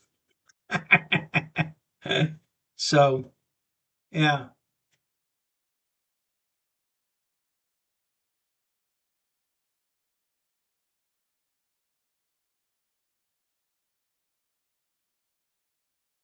I got a hieroglyphic on your post again, Roy, but it didn't change it. You know, it just put the hieroglyphic in front of it. I don't know. Weird.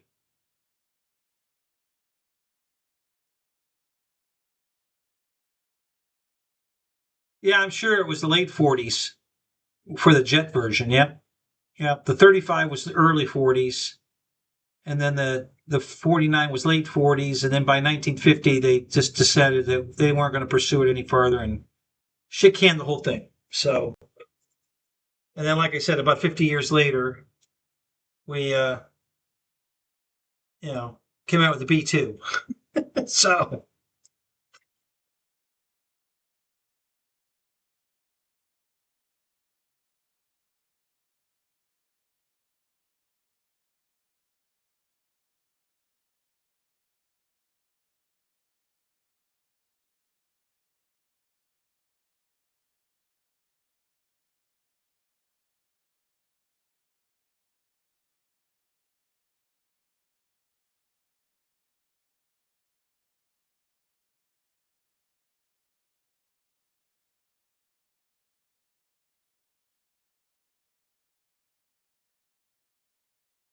that center console lid, Mike.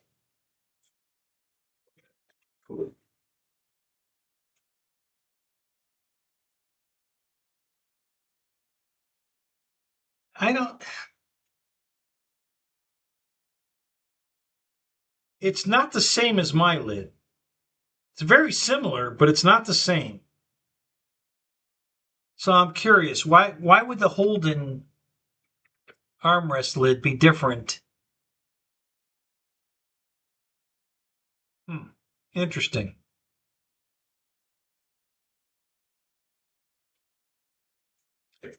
It could be the picture that part of the difference because it just looks more of a square than a rectangle. Well, now that looks more rectangle on the top version of the picture, but the reliefs are different on the bottom. So right here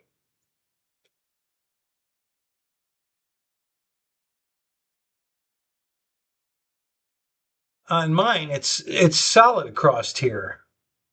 Okay, but if you look at the picture, the one you got on eBay, there's two reliefs cut out here. I have no idea why.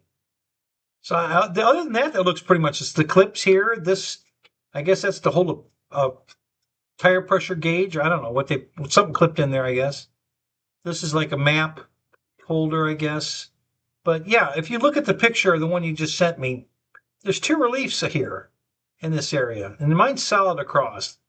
So it looks slightly different. I don't know if they're interchangeable or not. I'm curious. I don't know why there'd be a difference. I have no idea.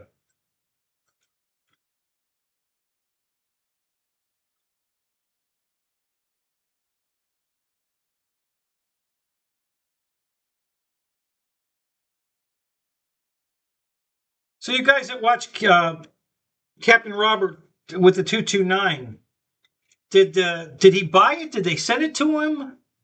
What issue was he having with it? What was the problem? I missed that episode. I'll have to go back and watch it. Just curious.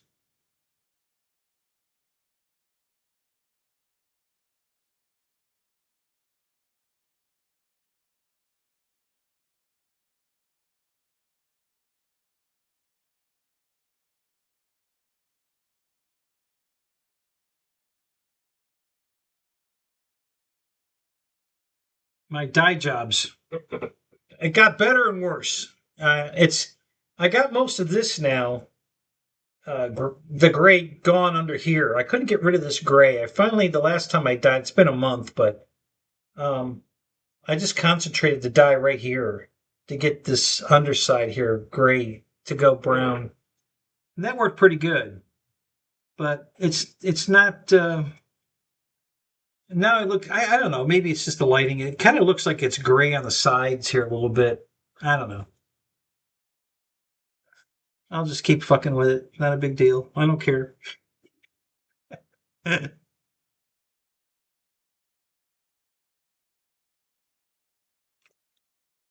right, guys, you still with me? I see we're down to 5. Where'd you guys go? Nobody's saying anything.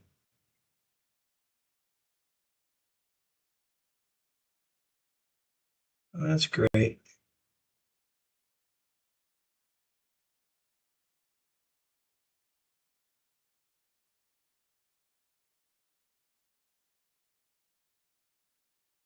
Why is it doing that? Oh, it's this. No, it's not that.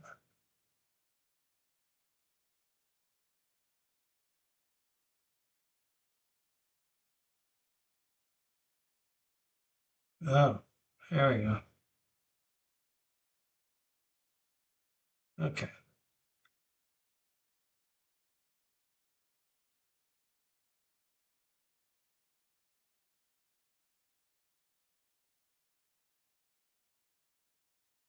Well, I can't believe it's almost 1 o'clock. Damn. Time flies when you're having fun.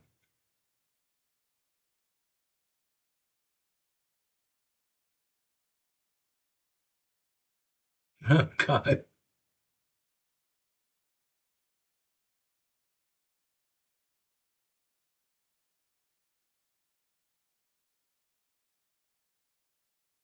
Ever seen any of the footage of the B-47? Um, I don't know. Hang on a minute. Let me go see what the 47 looks like. Isn't that the one that was before the B-52? It's got a cockpit like a fighter jet, but it's yeah, yeah. I've seen that. That's cool. I like that actually better than the 52. I like that fighter cockpit looking, design better. I mean, I'm sure it won't hold 4 guys like the B2 or the B-52, but well, actually, it holds more than that. I guess there's more guys in the back, but yeah, yeah. I watched a bunch of stuff about the B-47. I watch a lot of that stuff on YouTube. I love, God, I love YouTube. It's just so much cool shit on there.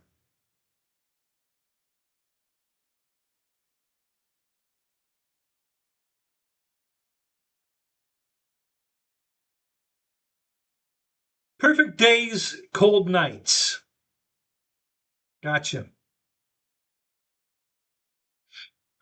That's when you need a woman at night. Ah, yeah, scratch that.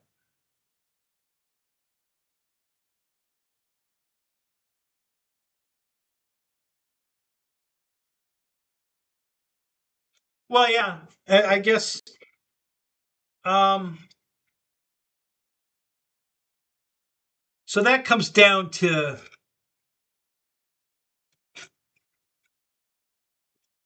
it's like the YF-22 and the YF-23 fly off, and the YF-23 won all the categories. It won on everything, and they still went with the 50 the F-22 instead of the 23. So, I heard that they did that because apparently, I don't know, but what I heard was that Northrop had accounting problems, I guess, on the last project they did, where the money was like disappearing and nobody knew where it went and things weren't getting done, and so they decided to go with Lockheed instead of Northrop because financially Lockheed was more stable. So, but the 23 was the better airplane, but they went with the 22 because they both met all the criteria, so there was no issue there. It was just that the 23 was faster. It had better fuel economy. It was faster. So it won all the criteria, but both of them met all the criteria that it needed to meet. So they could have gone with either one. They had a great airplane. Obviously, the F-22 is a great airplane, no problem there. So the main decision there was that Northrop's finances weren't in good standing with the government, so they went with Lockheed. Now, I don't know if that was the same situation with the 47 and the 49. Who knows? Maybe maybe that Dutch roll issue was a problem with the 47 or the 49. I mean, and that's why they went with the 47 because it's a more conventional looking airplane. Same thing with I also heard that the 22 was a more conventional looking airplane than the 23, and that was another reason why they went with it.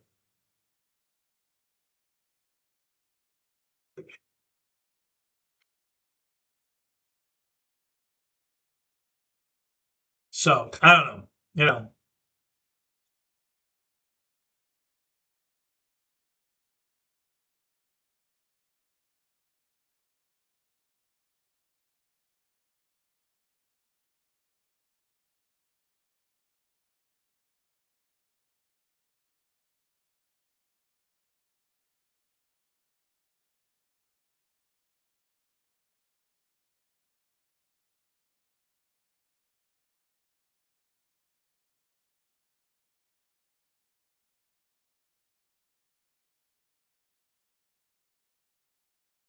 Your AC's even running at night, Eric? Your AC doesn't cut off at night? It runs all 24/7? Wow. What's your power bill been?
Yeah, I love the heat too. People keep complaining down here. It's too hot. It's too hot. Too high. No, it's not too high. I love it. That's why I'm here. It's not too high. I'll take the heat all day long before I don't want to see snow ever again. Send me a postcard because I like looking at it. I just don't want to live in it. Snow was just miserable for me. I hated the cold. I hated being cold. I hated going out and driving in the snow. Well, that's not exactly true. we invented drifting back in 1976. All right, because we were in the parking lot at the mall after they plowed the snow and there was nothing left but ice. That's all we did all night long. We took our cars out in the parking lot and started drifting around, doing exactly what they do now. So I could drift a car easily because I learned to do it, in 76 when I got my driver's license. First winter, man, we went right down to the mall and started just drifting around a light pole. You can't hit it if you're drifting around it. So, we just, keep the car under control and go just drift it all the way around the pole over and over again. And then we go out and start doing slaloms through the light poles, drifting this way, then drifting that way. And, it just, I remember one day in my Camaro when I was living on the other coast with my uncle. I was driving up 95 in the wintertime, and I hit a sheet of black ice on a bridge overpass, and the car just went sideways. And I just kind of giggled. And I just like, oh, we're going to do that? And I just held it like that, and I brought it back and straightened it right up, and it was like, just like going home. Because like I said, we did it so much in the wintertime. That's all we did. All winter long, we just go to the mall and drift around the parking lot all night. It was a blast. And so, yeah, when I hit that black ice, it didn't shake me up at all. I just turned right into it, and kept the throttle where it was, and just held it until it started to come around, and then it just straightened right out, and away I went. Kept going. It was. So one of my videos on my other channel, at the autocross, one of my runs was, I got to the turnaround and I was way too fast, and the car just went into a drift, and I just held it. I just drifted it all the way around the whole back turn. Of course, it's not fast, but it was fun. So I got style points for that one. But yeah, I just drifted it all the way around. And there's a camera on the side of the car, camera on the windshield. Or no, it was in the back, on the back window, so you could see us in the car, looking out the windshield. And on the side of the car, there was one on the back, one in the So I think there was one on the roof or on the front, but the one on the side, you could see that I was counter steering into the turn. We're going around the turn, and the wheel is sticking out of the fender the other way, so I'm totally drifting it as we're going around the corner. It was hilarious.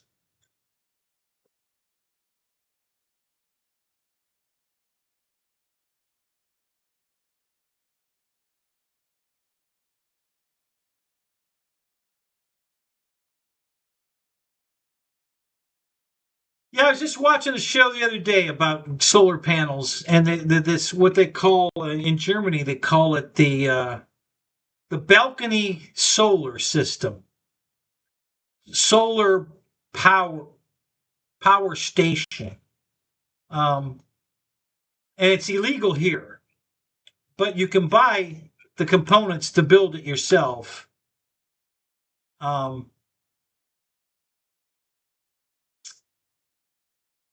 So the one in Germany backfeeds, like if you buy a solar system here and pay all those thousands and thousands of dollars, and you put power back into the grid, you get money taken off your power bill because you're selling it back to the power company.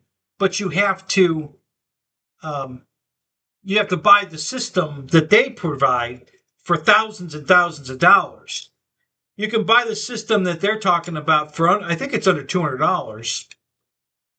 And it's got basically like your generator. When your generator kicks in, when your power goes out, and the generator automatically kicks in and cuts the power going to the main line and powers your house on the generator. And then when the power comes back, it switches back. This does the same thing. So you're not backfeeding your solar. You're just using it for yourself.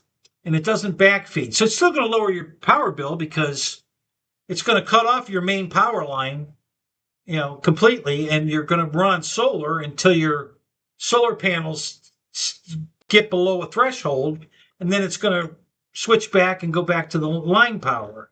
And that's legal here, so you have to buy that system. And it's only a few $100s, not 20s, 30, $40,000. So it's a loophole in the law here to be able to do that. And I think I'm going to do it. I'm seriously considering buying that. The solar. It's just like one or two panels. The panels are, I think, they're under $100 a piece. And then this converter box thing, I don't know exactly what they call it, but anyway, you have to buy that. And I think that's all there is to it. And you just plug it in the wall. You don't have to wire it in, hardwire it in. You just plug it into a socket in the wall, and it'll take the power. Well, there must be something you must do on the meter can area, somewhere in the breaker box to cut it off from the Germans just plug it into the wall. That's right. Yeah, we have to go another step. We gotta do something like they do when you've got a gas generator that your backup when power goes out. We have to do that switching box thing. But they don't do that in Germany. They just plug it in the wall and backfeed it and get paid for it. And it's legal there, but it's not legal here, to do that. So you gotta do the switching thing. So I'm looking into it. I might just do it. I'm definitely looking into it.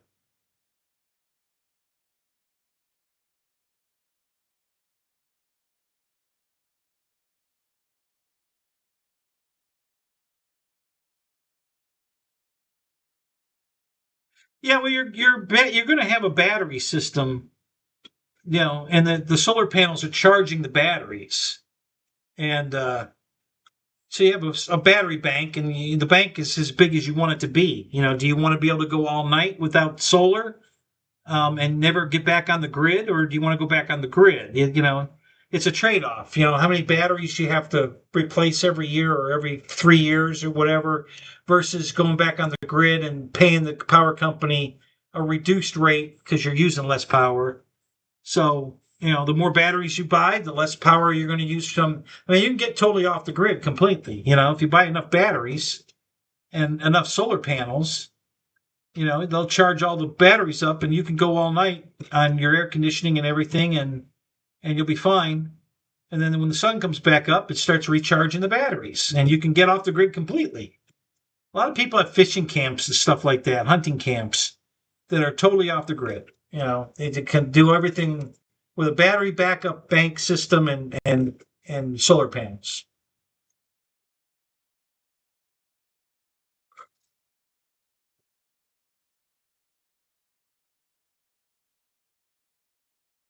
Now, where, Mike? Where do you live? I can't keep track. All you guys from other countries. I know you're not here. Where are you?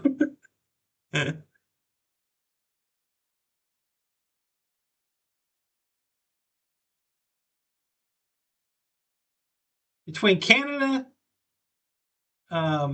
New Zealand, um, Australia. Thank you. That was the one I was trying to think of just that second. Yeah, and Great Britain. I mean, I got people from all over. I can't keep it straight who's where. So yeah, in Australia. Yeah, see here, and I was just looking them up on Temu, and I know Temu's junk, but listen, there's only like 2 companies that make solar panels, so they're just sold under different names, and the quality's there, and so you can buy them on Temu and pay less. And I was just looking them up, and I think a 400-watt panel was $73, or 450-watt, and I think the 700-watt panel was like $89, something like that. And then the converter box thing, I forget how much that was. It was under $100 for that piece too. So I'm still researching it, but I'm looking into it because it's a cheap, system to put in that could reduce my power bill. And the other thing you got to think about though, they say over like a 10-year span, you'll save, X amounts of thousands of dollars. Okay, how long am I going to live? I mean, I'm going to be 66. So 10 years is 76, which I think is the average age that men live to be. So in 10 years, am I going to save enough electricity with this system to offset the price it cost me to buy the system? You know what I mean? My dad got roped into a stupid, hot water thing you put on the roof that cost him tens of thousands of dollars. And he's only like saving $23 a month on his water bill. And I'm like, or the electric bill. And I'm like, Dad, how long is it going to take you? How many years is it going to take you, to recover that? And my dad was already like 72 or something. I said, you're not going to live long enough to recoup your money that you're saving. Okay. So that was a stupid fucking thing to do. You're not going to live long enough to recoup enough money to pay for the system you bought to save you money. So, so I want to make sure I'm not doing the same thing. I don't want to do this whole solar thing and then realize I'm not going to live long enough to recoup my, the amount of money I'm saving to what it's going to cost me. So, everything's a trade-off. See, but you got to make that calculation before you do it, because I'll be doing the same thing my dad did, and I don't want to do that. So.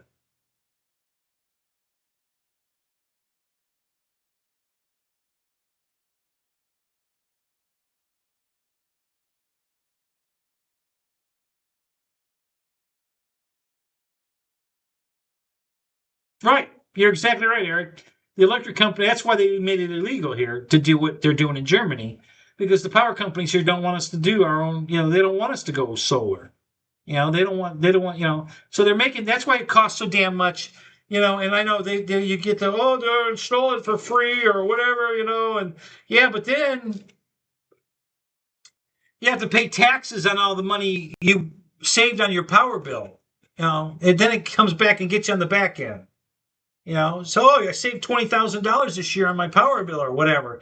And then, so now you owe taxes on that money. It's like writing off a credit card, right? You default on a credit card, and then the government wants that money back because you didn't have to pay it. You didn't pay the credit card, so now you owe us the money you would have paid on the credit. It's a no-win situation. So you gotta do it this legal way, with the loophole way, to make it work.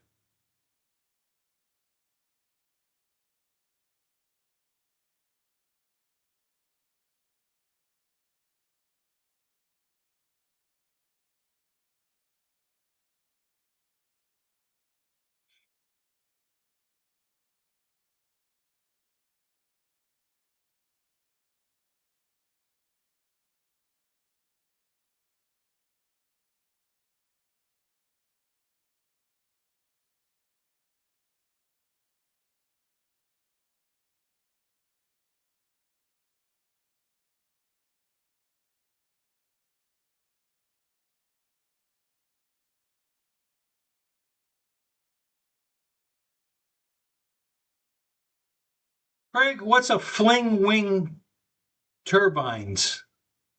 What is that?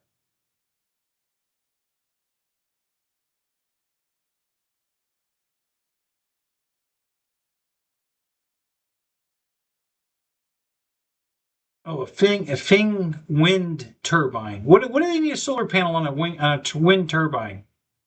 Why would you need a solar panel on that?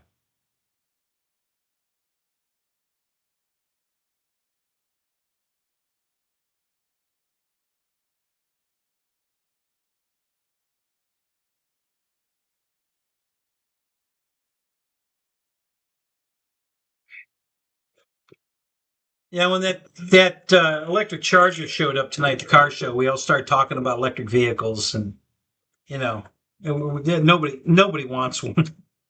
My attorney wants one. And I love this guy to death. He's a great guy. He's a great attorney, but um, and he bought an electric Hummer, and he thinks it's the greatest thing on earth. And he called me one day and he wanted to meet me for lunch, but he says he needs an hour because he's getting this Hummer charged right now. So he's at a charging station, plugged in. I was teasing him. I said, "Go right now. I can be there in 5 minutes." And he said, "Well, I gotta charge my." And you like this? Why? Why do you like the electric vehicle again? Why? Well, because I don't have to put gas in it. I go home at night and I just plug it in. I say, yeah, well, you're not home right now. You're plugged in. What the hell?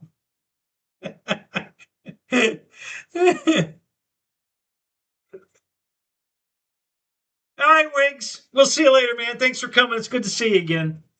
Glad you were here. So, and then I was making the point that I've made to other people too, that you know, you can go to the grocery store, hardware store, big box store, and buy a light bulb, and it'll screw in any fucking socket, in any lamp, in any brand. Period. Right? Is he standardized it? Why didn't they standardize the batteries for electric vehicles? So that you go to a charging station, you take your battery out of your car, you slap it into an open charge port, and it starts charging your battery. You take a fully charged one out of the charge port, put it in your car, and be on your way. If they had set it up like that, electric cars would work. They'd be practical, you know? And if the battery only has a 100-mile range, you just make sure the next charging station is within 100 miles. And you just rotate batteries through, right? But no, we can't do that.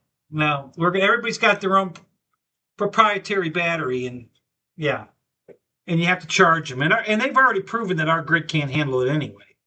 We don't have the infrastructure to handle. If everybody owned an electric car, we'd be dead because we don't have the infrastructure to handle that much power. So it's just a bad idea all the way around. The hybrid's a decent idea. I could consider buying a hybrid because there's always a gas engine to charge the battery. I don't have to go home and plug it in if I don't want to. I can let the battery charge while I'm driving, and then I can switch over to battery and drive the rest of the day, not burning any more fuel. Or I can drive it until I run out of gas, and then drive on electric, and just figure out where I am in relation to a gas station and go buy more gas. So that plan works for me. I like that idea. I mean, not enough to go out and buy a hybrid, but if I found the right deal on one, I'd consider a hybrid, but I would never consider an all-electric vehicle.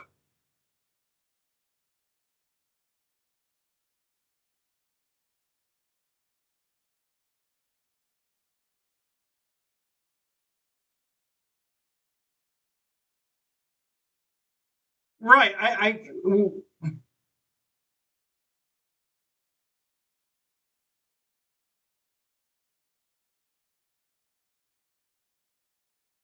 So you're not saying that there's solar panels on the wind turbine.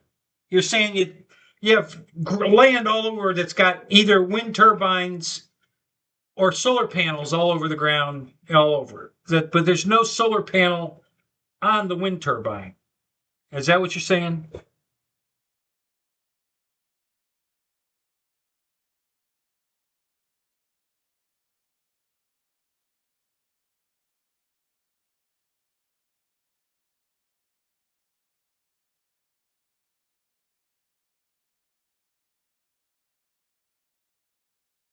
Yeah, we have it here too. It's so mostly we don't have a lot of wind generators here.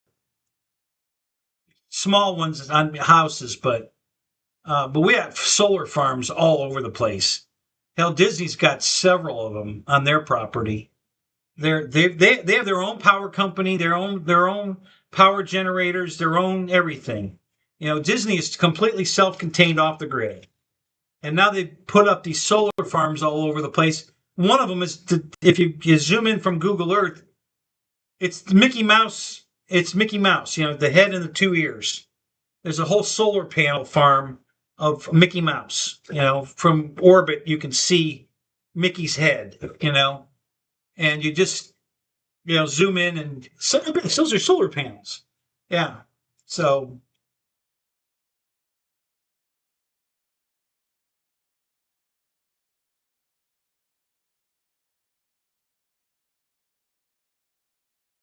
So, Craig, are you saying you'd buy an electric vehicle but not a hybrid, or you wouldn't have either?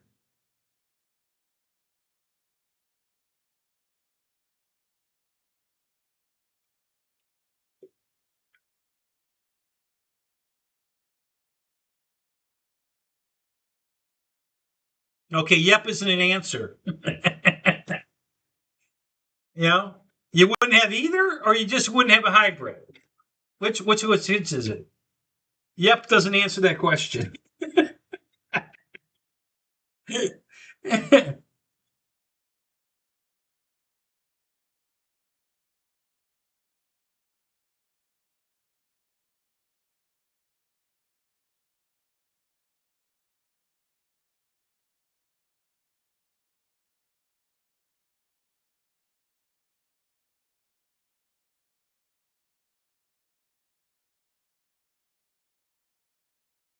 Yeah, well, they do last more than a couple years, but you're right. They are very expensive. They're very very expensive. I generally they last 4 to 6 years. But yeah, when you have to replace one, yeah, the government got involved with that too because the waste. Where are we going to do with the waste? These batteries they're going to go in landfills and then I think they had at one point when I was working at Disney because I was talking to one of my um, okay, that answered the question. Thank you, Craig. um, One of my dispatchers at Epcot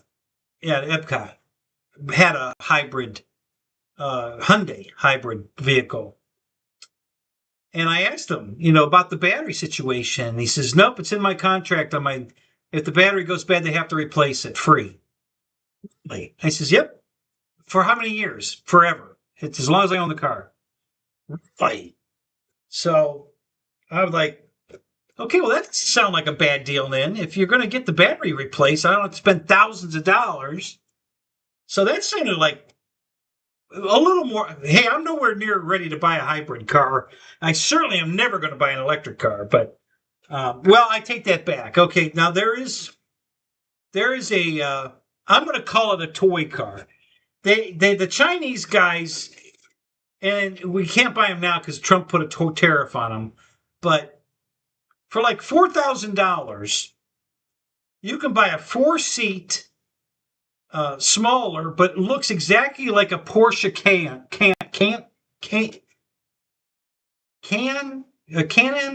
the SUV.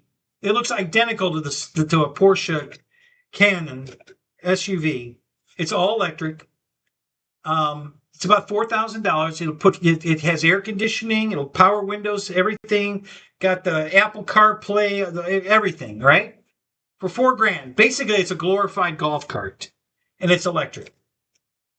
And it runs on regular batteries, not you know not the lithium and all that nonsense. It's just a regular lead acid battery. I think I think there's two in it maybe, and it won't go real far, but it'd be perfect for like at my flying field, for instance. If I wanted to run down to Publix, which is only a mile down the road, instead of unhooking my truck from my trailer and all that nonsense, I have a toy hauler. I could just roll out of the back of the toy hauler, hop in it, drive down to Publix, go to the bathroom, buy some food, and drive back. And it'd be cute as hell to do that. And we're running around the neighborhood. If you lived in the villages, it'd be perfect for the villages. You could, drive this thing around and in air conditioning, not an open air golf cart. It's air conditioned. Like I said, it's a glorified golf cart. And they look really, there's a whole bunch of different ones, but my favorite one was the Porsche looking one. That thing looks really good. And I actually contacted one of the companies and said, listen, if I buy 10 of these, what kind of deal will you make me on? And the guy, of course, he comes back, where do you live? I said, Florida, USA. Yeah, okay. So he says, well, with Trump's new tariff, we can't even sell them to you because it wouldn't be economical. The tariff is, half the price of the car or whatever, and you wouldn't buy them at that price, and I can't discount enough to make it worth your while. So he wouldn't even give me a price. You know, so okay. But I was, because I thought about going to some of these subdivisions down here, like Sun City, which is south of me about 50 miles. They're set up for golf carts. That's all they have down there. You go into a QVC, not a QVC, CVS. You're driving with CVS, and all the parking spots are designed for golf carts. It says right on it, golf carts only. And they have a couple of spots at the very back for a full size car, but almost the whole front of the store, everything is all golf carts only, because that's all they have down there. So yeah, there might be, Craig. I mean, but for $4,000, you know, it would be, I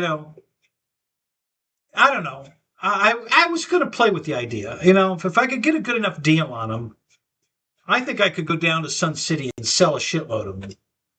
Go down there with my trailer, have two on the trailer, let them demo it, let them drive it around, drive it home, come on back. I think I could sell the shit out of them, but not with the tariff, because it's considered a car, an automobile, so it's got this heavy tariff on it that Trump put on it. And that's not, I'm not bad mouthing Trump. That I understand what he did, and I love what he did. I'm just saying that for this situation, it's not going to work for me. But yeah, it was kind of an. Now I don't know if you guys watched there was a video of these guys that bought a quadcopter from Temu, a full size one that you ride in, and it comes with a radio, so you can work it by radio controlled, like a toy one. But you can ride this thing. It'll take 200 pounds. It's got a payload of 200 pounds. And I think it's got a flying time of 12 minutes or something. I forget. And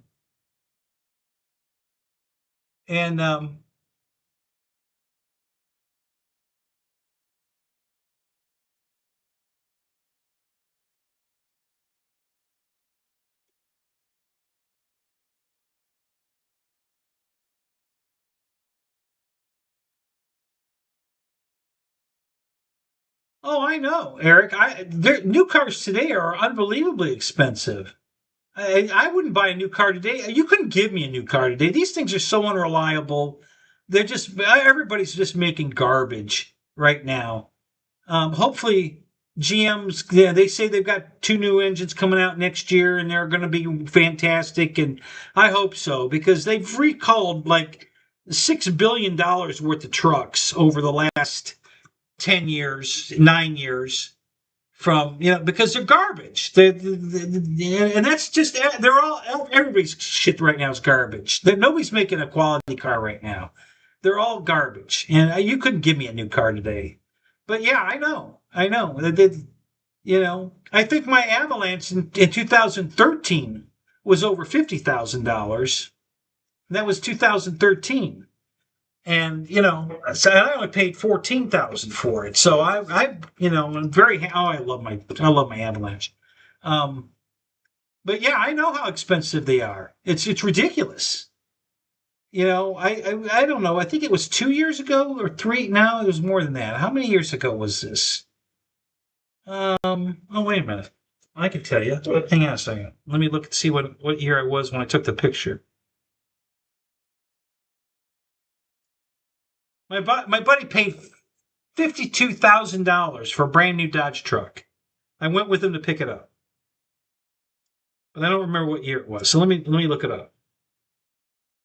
And it had all the basic, power windows, power locks, AC, radio, the standard stuff. Nothing, no add-ons. He didn't put any add-ons on it at all.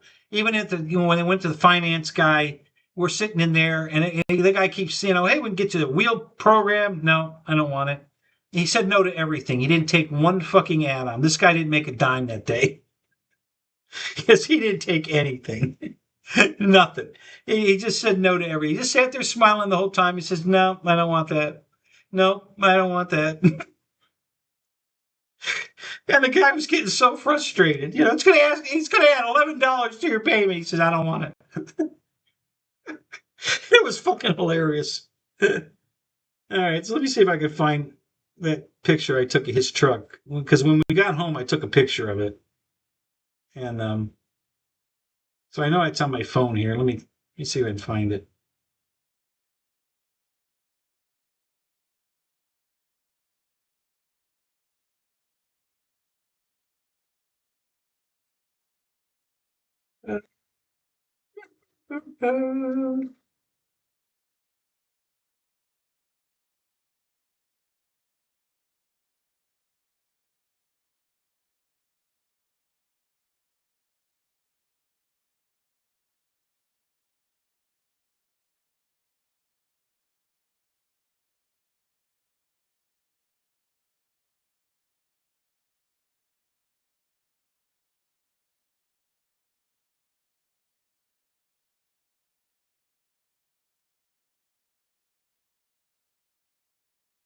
Take a picture of what is this?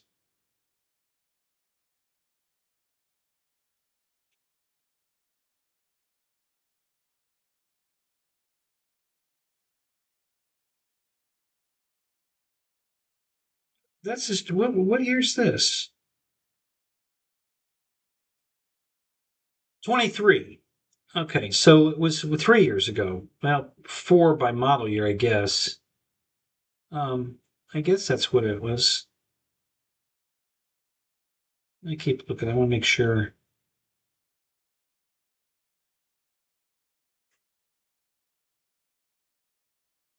Yeah, here it is.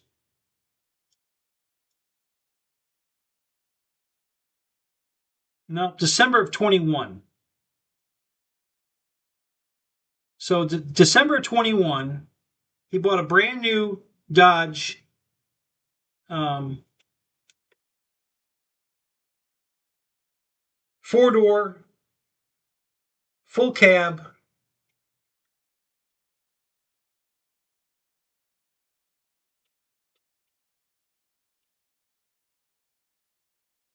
He paid $52,000 for this thing in 2021.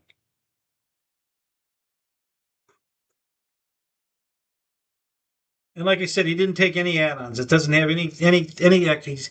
He actually got a deal on it, because he bought the truck and he put the down payment like in July of 21, and it was the dealer's, it was the manufacturer's fault that it turned over to a 22 truck. So he actually got a 22 truck. He paid for a 21, and they didn't mark it up any because he had a contract. So he got a 22 truck for the 21 price, and he paid $52,000 for that.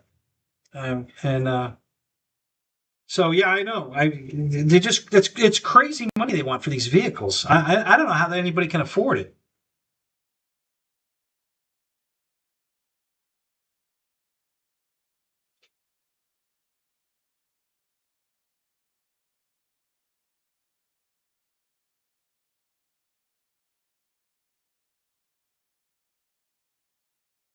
Oh, Cletus bought a new electric Dodge Charger. Did he really?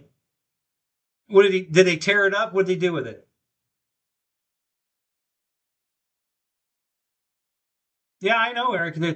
Yeah, a Cadillac um, Escalade, the one that Cletus gave away last year, was $123,000. I mean, it's insane what they want for these vehicles. I can't. How can anybody afford that? Right. If they build, that's exactly why Trump did that. They have to build them here. That's exactly right. That's why I'm all for it. I think this is great. Put our workers back to work. Put your factories here. Build your cars here. No tariff. Okay. Put our people back to work. Yeah, that's exactly why he did it. I agree with him. That's what he should have done. Now, whether we're going to build cheap electric Chinese cars here, I don't have to pay a tariff on it. I don't think that's going to happen. But because it's a novelty thing. It's nobody's going to buy that as their daily driver. I mean, I think they would if they lived, like I said, in Sun City, where the whole city area is designed around golf carts. Nobody down there owns a car. They go everywhere in a golf cart. Same thing with the villages. If you live in the villages, you don't need a car. Everything is contained in the villages. They have their own hospital, grocery stores, movie theater. They have everything in the villages. You never have to leave the villages. So you can sell your car, buy a golf cart, and you can get anywhere you need to go in your golf cart in the villages. So, so I think they would be thrilled to buy a Porsche Cayenne. That's how you say it, Cayenne. Porsche Cayenne small electric, 4-door, air conditioned, for $4,000 or $5,000. I think they'd jump all over it. I don't know. It was a thought. I never did anything with it, but, it was a thought.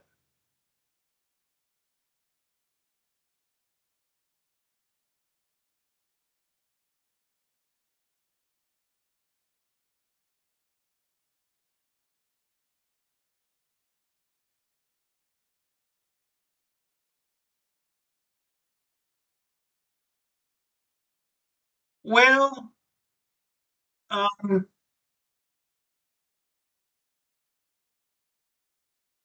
okay, the 5.3 in my 2013 um, Avalanche is approaching 200,000 miles. Now, something that bothered me when I bought it is the oil pressure was very low. And that's normal. I checked on it. And, at idle, it's under 20 pounds. And when you drive, it goes up to maybe 28, around that. And I don't like that. So I changed the oil in the truck and I put 40 weight oil in it. And my oil pressure went up to 40 pounds. Whereas that's where I want to see it. And that's where the problem is when the oil pressure gets too low, bearings start wearing. Because the shear strength of the oil, that's when it collapses. There's that oil film that protects the bearing from wear. And when the shear strength, when you get below the shear strength of it, you get metal to metal contact. The oil gives up. It disperses all the way out and you get metal to metal contact. And that's what wears these vehicles out. My fucking Dodge product, it says to put 20 weight oil in it. There ain't no fucking way I'm putting 20 weight oil in that thing. I run 30 weight in that and it runs perfect. I got good oil pressure and it runs fine. And on the top, or my Avalanche, I put 40 weight in it because I'm not going to run around with low oil pressure. I don't care if it's designed for it or not. I ain't doing it. So, and I'm not having any problems. My truck runs perfect. The cars run perfect. My other Daytona, I drove it yesterday just to charge the battery. And it hadn't started in quite a while, and I had the lifter tick. And I haven't changed the oil in that car since I bought it. And it probably either has regular motor, not synthetic, and probably too thin a weight. So that car's coming in this week. This next week, I'm gonna bring it in and change the oil in it, and I'll put some synthetic, higher weight synthetic oil in it. Because I didn't like that clicking sound. That engine runs good. That car's way faster than my daily Daytona. The two I bought, the total loss car's got a way stronger motor in it than the one I drive daily. That thing's pretty quick. Now, it doesn't really have an exhaust system on it. That might be the problem or the reason. I don't know whether you want to call it a problem because it's very loud. So I don't think it even has a muffler on it. I think the whole, probably the cats are gutted and no back pressure, and maybe I don't know what the deal is. All I know is that car's faster than this one. So, but yeah, I need to change the oil on that car because I didn't like that tick. So it went away. I mean, once the motor warmed up, it went away. But that's exactly the problem. You got to wait for it to warm up, and that's when your engine wears, is at startup. So I don't want that problem. So we're going to change that oil.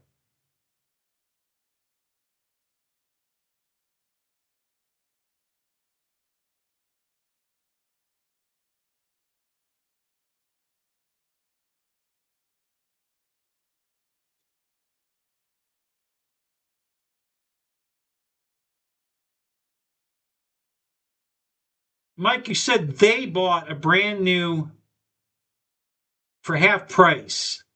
Who's they? Did I miss something in your text above?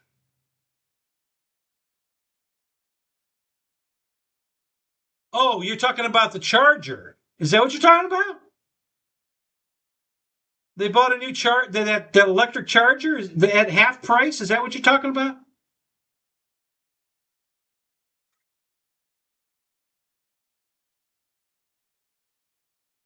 Yeah, I know nobody wants that car. Nobody looked at that poor guy sat over there in his lawn chair next to that Charger, and not one fucking person went over and looked at it. Not one. He sat there all night. Not one fucking person went over there and looked at it. So he didn't have the hood open because I guess there's nothing to look at under the hood. I don't know. So he didn't have the hood open. Um, but yeah, nobody went over and looked at it. Nobody talked to him. I didn't see one person talk to him. And nobody was interested. So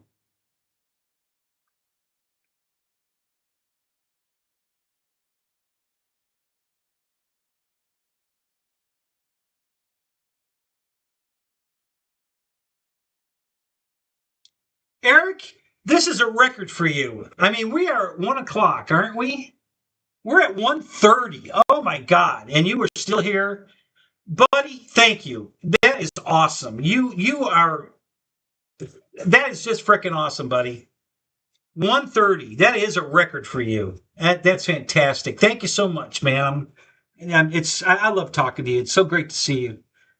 Have a great night, man. Have a good day tomorrow.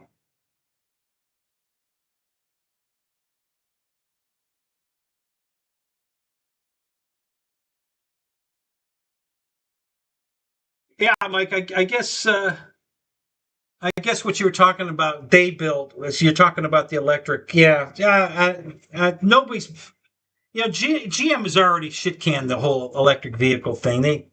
They knew they figured out quick that they can't sell them. Nobody wants that crap. So I think they're still doing a hybrid, but I don't think they're making any full electric vehicles. I think they shit canned the whole thing, or they're about to. And they're going hog wild. And from what I saw, this one video, um, the biggest problem with the engines that they had is they farmed them out. They weren't built in house. They sent them out to an outsourced company to build those engines or build the parts for those engines, and they were garbage. So now these new engines they're coming out with, which is going to be a 6.2, a 5.7, and a 6.2, I believe, motor. Those are the two V8s they're coming out with, and they're going to be completely built in house. All the parts, the assembly, they're going to do it all in house. They're not subbing out any of it. They said, and they're going to be back to it. They want people to think that their stuff's reliable again, because right now it's not. And so I don't know. It sounds great. Will it happen? I don't know. We'll see. But that's what they're saying. So there's going to be a 350 5.7 motor, not a 5.3, and a 6.2, I believe. Maybe a 6.4. I can't remember if it was a 6.2 or 6.4. But those are the two V8s they're going to build next year, and they're going to be built all in house. All the components, the assembly, everything in house. They're not subbing it out to anybody. So we'll see what happens. You know, I don't know. I told you guys this. I don't know there's only two people in here. So Juno and Mike. Are you the only two in here? Are we down to you two? It says there's only two people in here. Oh, Craig's here. Okay, so Craig, you're here.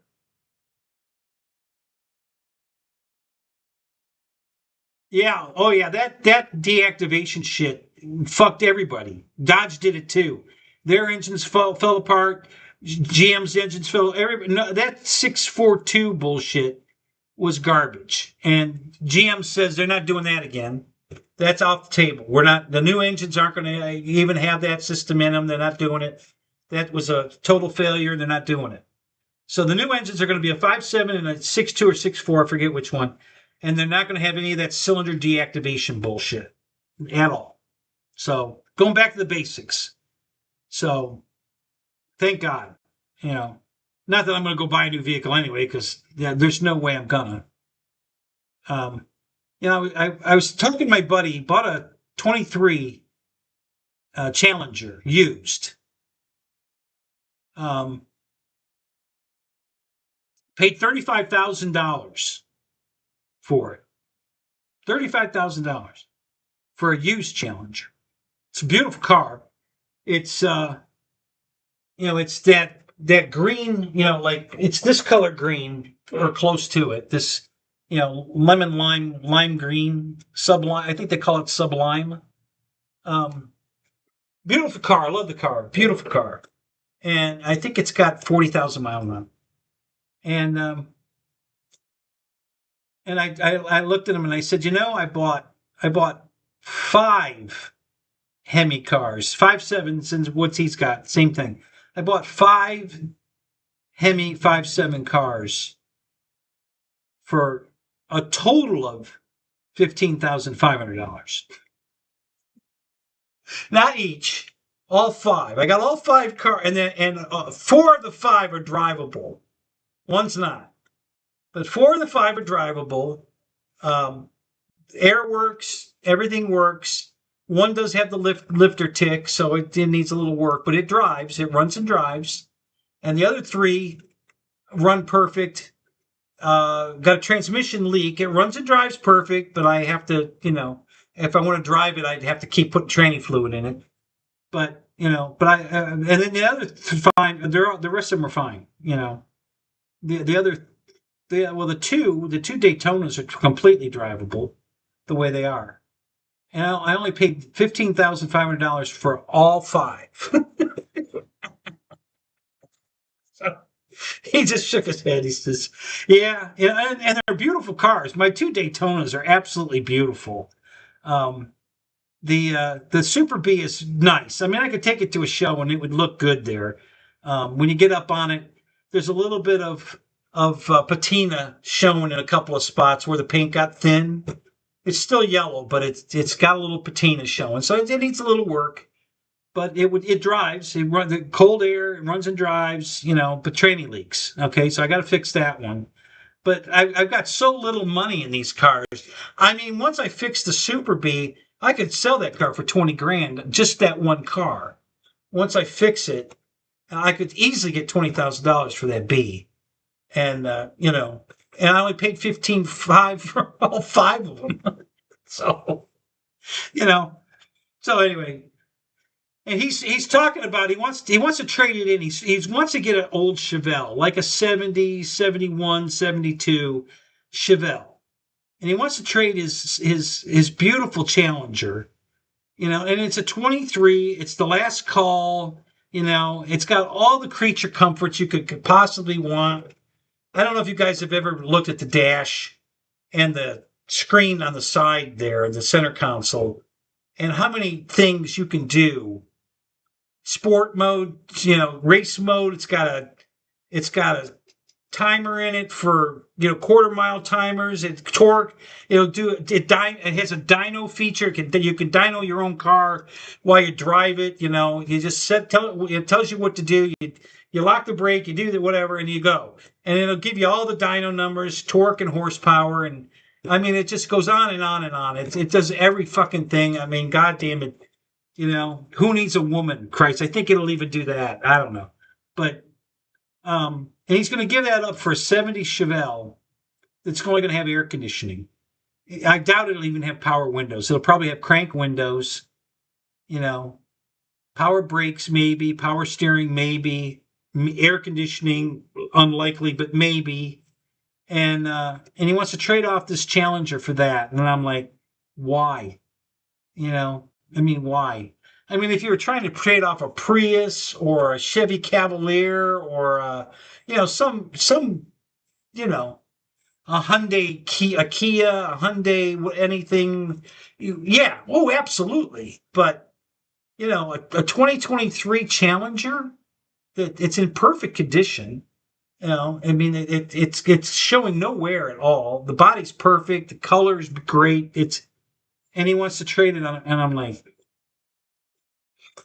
and then he was talking about getting his wife to drive it. I'm like, because he wanted to keep the Chevelle, or he wanted to get the Chevelle and keep the Challenger. and get his wife to drive the Chevelle. I laughed. I said, dude, you'll be lucky to get her to drive the Challenger. There's no fucking way she's going to drive that Chevelle. I can tell you right now. That ain't happening. So,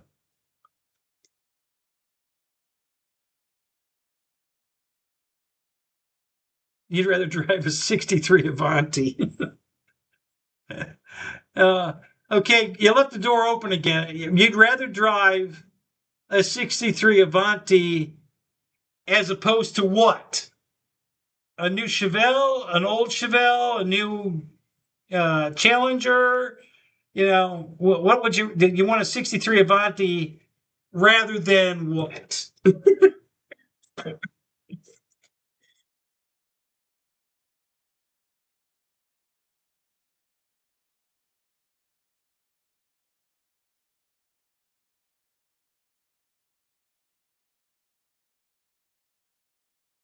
So he's kicking that idea around. I don't know if he's going to do it or not. Um, I don't know. It's going the Chevelle's going to cost him way more money than his challengers, and he wants them to give him 35 for it in trade. So he wants his money back on the Challenger, and the car the Chevelle he's looking at it's like $70,000, I think. So he's going to have to go in debt another 25,000, right? Or 35,000. Yeah, he's going to have to come up with 35,000 and his car, an old Chevelle. You don't like the old Chevelles, really? How come?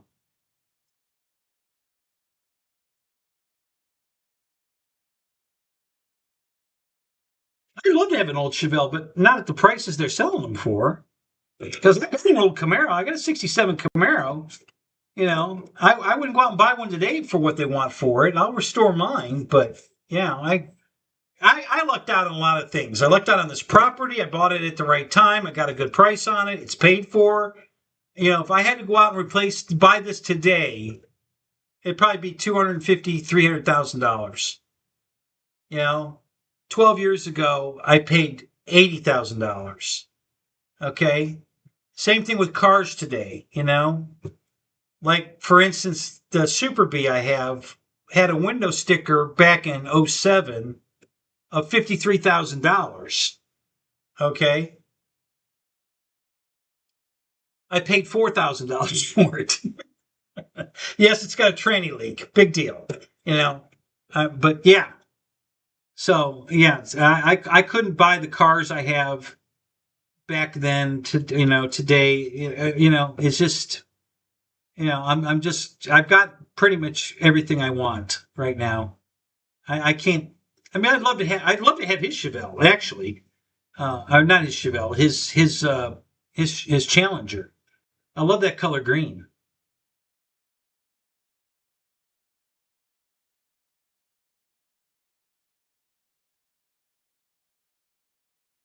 Yeah, that's part of it too, Craig. I can work on the old stuff. I mean, I have a pretty new scan tool. It'll do most of the stuff. I don't think it'll do a Ferrari or a Maserati or a Bugatti, but it'll do anything domestic, Chinese, or Japanese. It does everything I needed to do. I didn't buy the extra money that had all that extra shit in it because I ain't gonna work on it. I don't work on cars like that. I don't work on front wheel drive cars, even for my friends. Well, my one friend, but that's an exception.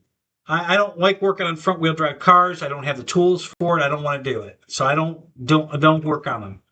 I don't want to work on the exotic shit either. I don't want to work on it. I don't. So so you know yeah, you can pretty much you can get all the part. You can build a '70 Chevelle all brand new parts. I mean, they completely make every single piece of body material.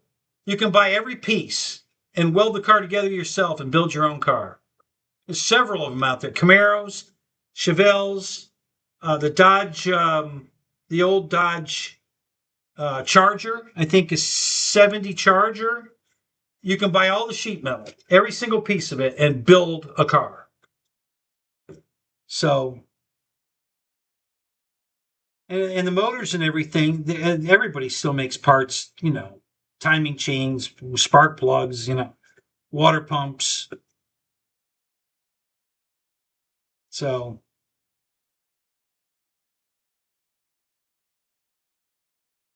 yeah, I don't want to really work on this new stuff, and I definitely don't want to work on front wheel drive stuff. So I work on my friends' cars, um,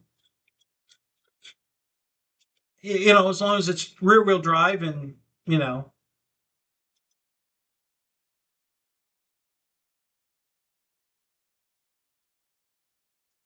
yeah, yeah, I like working on that stuff. That's fine. I don't have a problem working because you can get the parts for that, So yeah, I like working on the LEDs.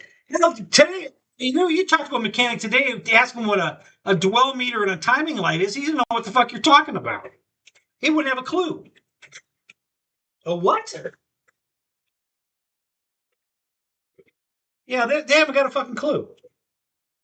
If they can't plug it in and have the scan tool tell them what's wrong with the car, they couldn't fix it. They wouldn't even know where to start. So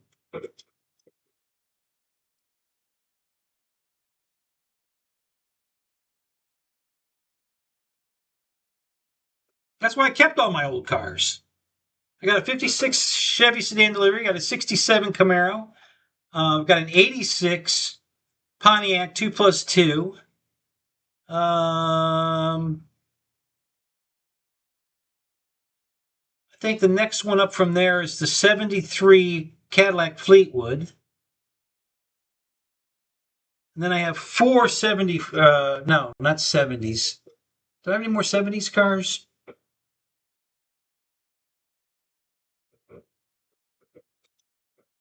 I don't think so. Oh no, I'm sorry. That's not a 73. Wait a minute. What do I have? I got something old. I was doing this the other day, and I keep forgetting cars I have. No, 93. 93 Cadillac. And then a bunch of I've got four 94s, uh, a 95, two 96s. Um, and then after that, I got the '05 Magnum, the '06 Daytonas, the '07. I think the RT. I don't know if the RT's in a 6 or a 7. I forget. And then the 7, the Super B's a 7, I believe. And then the Pontiac, the G8's an '09. And then my Avalanche is a 13. That's the newest thing I own. So I go from '56 to 2013. So I'll never own anything newer than 13. And I'll tell you why, because 13, your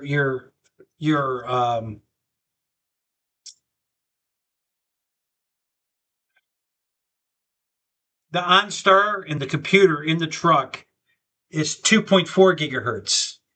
And all the towers and everything now are only transmitting five gigahertz. So they can't communicate with my truck any longer or my Pontiac. And the reason I say that is because now it's coming. Let me tell you this. You're gonna shit yourself. When do you see this? Hang on. I'm gonna tell you exactly what I'm gonna type in Google. Okay. What vehicles?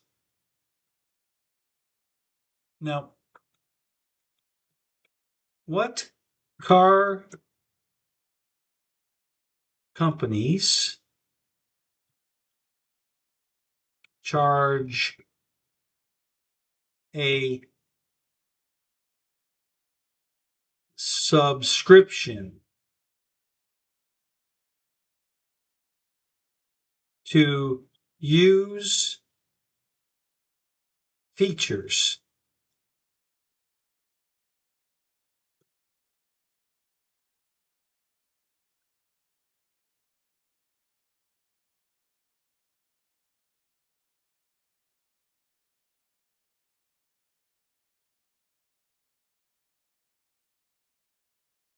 Okay, so the autocorrect fucked it up a little bit. So let me do this again.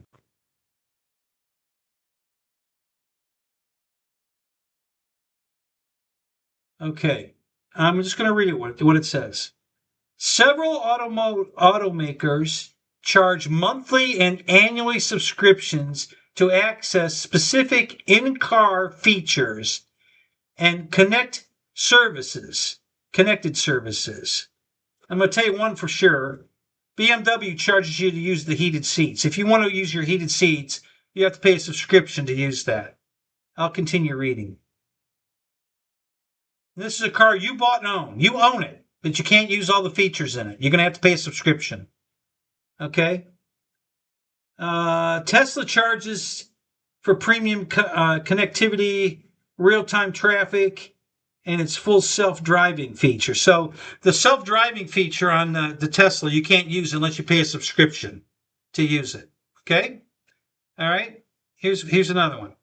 General Motors, Chevy, GMC, Cadillac requires ongoing subscriptions for packages like OnStar, stolen vehicle location, and remote app features.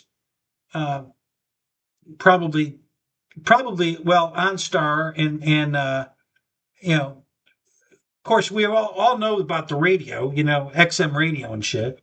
Toyota charges remote key fob functions, remote start, lock, Wi-Fi, and built-in navigation after complimentary trial period.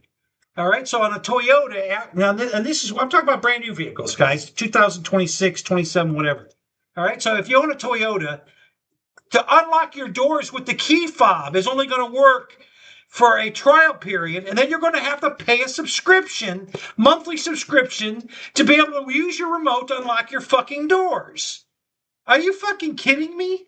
All right, let me go on here. Ford requires a subscription to keep features like Blue Cruise, I don't know what that is, hands-free highway driving, active. Okay, so they're hands-free. You have to pay a subscription to use their hands-free. Volkswagen charges for my Volkswagen app services, which include remote start, Wi-Fi, hotspot, and connected navigation. Again, navigate all these things. You're going to have to pay a subscription. My Avalanche has navigation in it. I don't pay anything for it. It's free. It's in the truck. I don't have to pay for it. I could go on and on. The list goes on infinitely, guys. This is what we're coming to. You're going to have to pay a subscription to just start your car. It's coming. Okay? They're going to give you the car for free. You're going to have to pay a subscription to start it and drive it. That's how it's going to be. This is what's coming.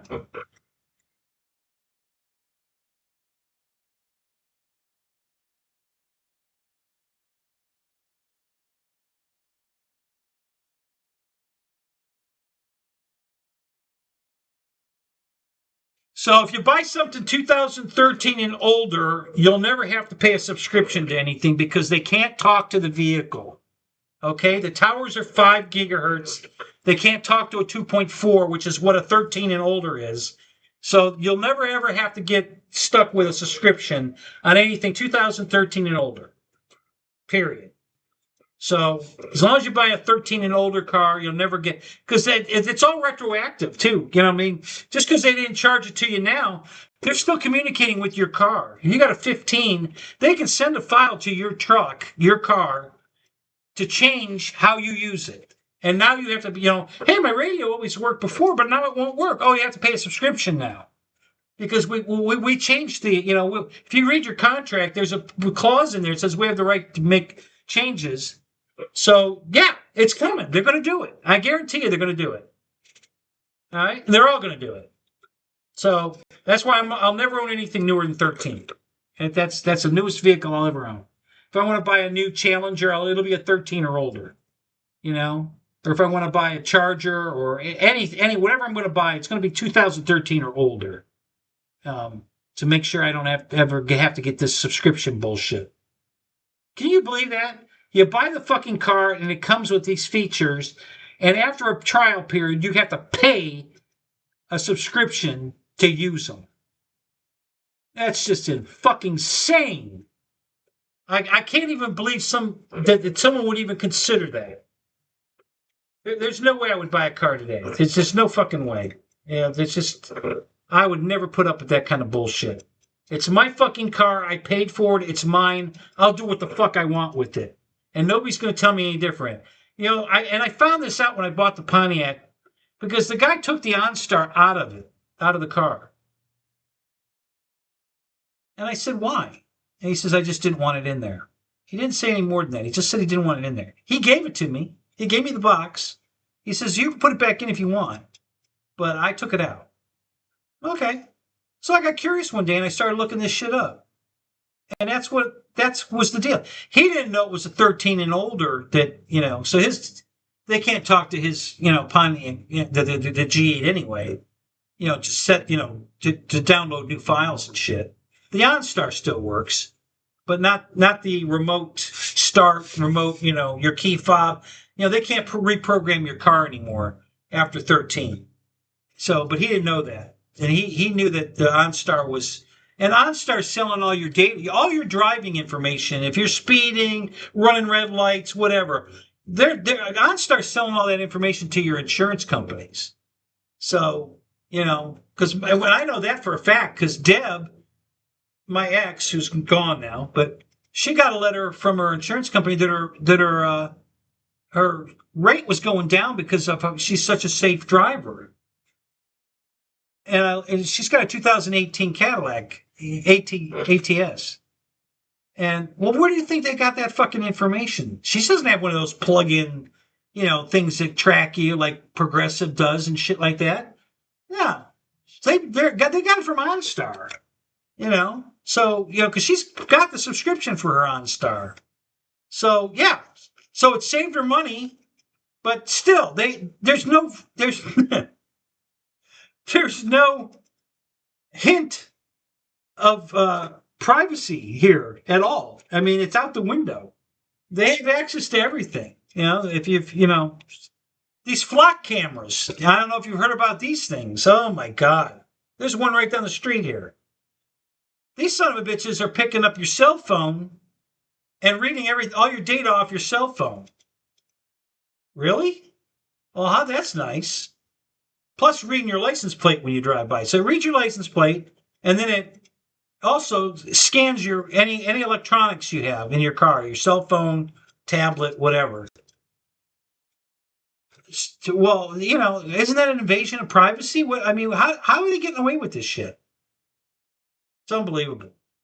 I can't believe the world we live in today. It's sick. Yeah. So I'm trying. I avoid that Flox camera. I go around it. There's a road I can make a turn. Instead of coming straight down Shady Hills, I can turn left, go down just about 1/8 of a mile. There's a side street. I can go down that side street and come in the back way to my property. I come out of the street right at the edge of my property on the other side of the road. I come out right there. My property's right here. I just turn right. No, I'm sorry, turn left and then turn right into my driveway. And I go around that Flox camera. So I can bypass that camera. You can't bypass them all unless you know where they are. And there's a map. You can look it up. You know, Flox cameras in my area, and it'll tell you exactly where they are. So, but yeah, oh my God. Yeah.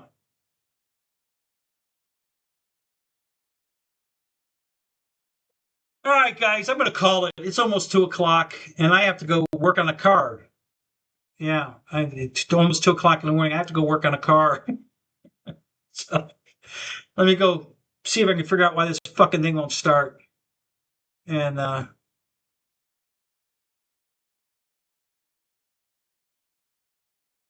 yeah, did they really? Yeah, that doesn't surprise me.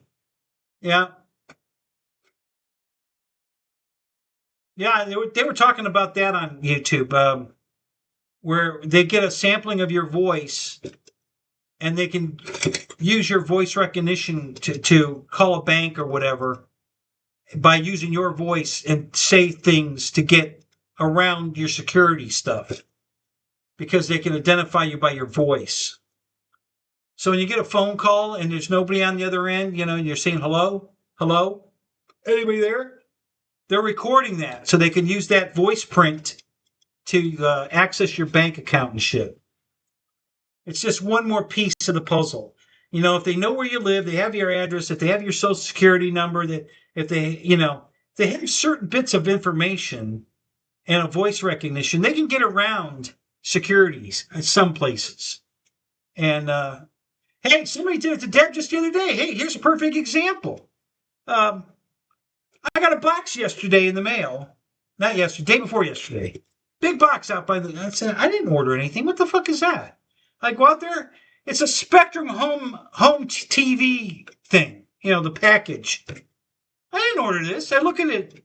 It's got my ex-wife's name on it. Deb's name's on it. She's living in Georgia. She ain't been here in 2 months.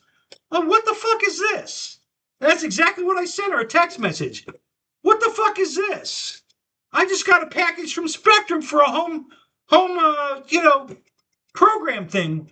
What the fuck is this? She says, I don't know. Well, it's got your fucking name on it. What do you mean you don't know? So somebody broke into her account and ordered. I don't know why they would do it. I don't know. But somebody ordered a Spectrum system and had it delivered to my house. Well, there you go. So she said she called them and they said it's fraud. Send it back. So now she wants me to drive it to UPS. Fuck, I'm driving it to UPS. I told you, tell them to come pick it up.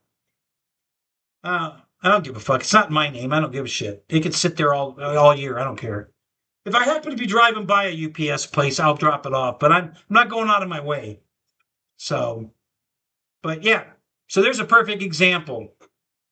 Probably with her voice recognition, they knew her birth date. I don't know. But somebody somehow, and it might have been Spectrum themselves, just taking her info and saying, hey, let's just send them a package and see if they'll keep it. I don't know. All I know is it's got her name on it, not mine, and it came to my house and I don't want it. So that's the end of that bullshit. But yeah, that's what I'm talking about. It's just nuts. All right. Thanks, Juno. Craig, good seeing you. You guys have a great night. I'm going to cash out and go see if I can get this car started. So, and I'll let you know next week what the fuck I find. So, but for the rest of the night, have a good night, and we'll catch you guys later, all right? See ya!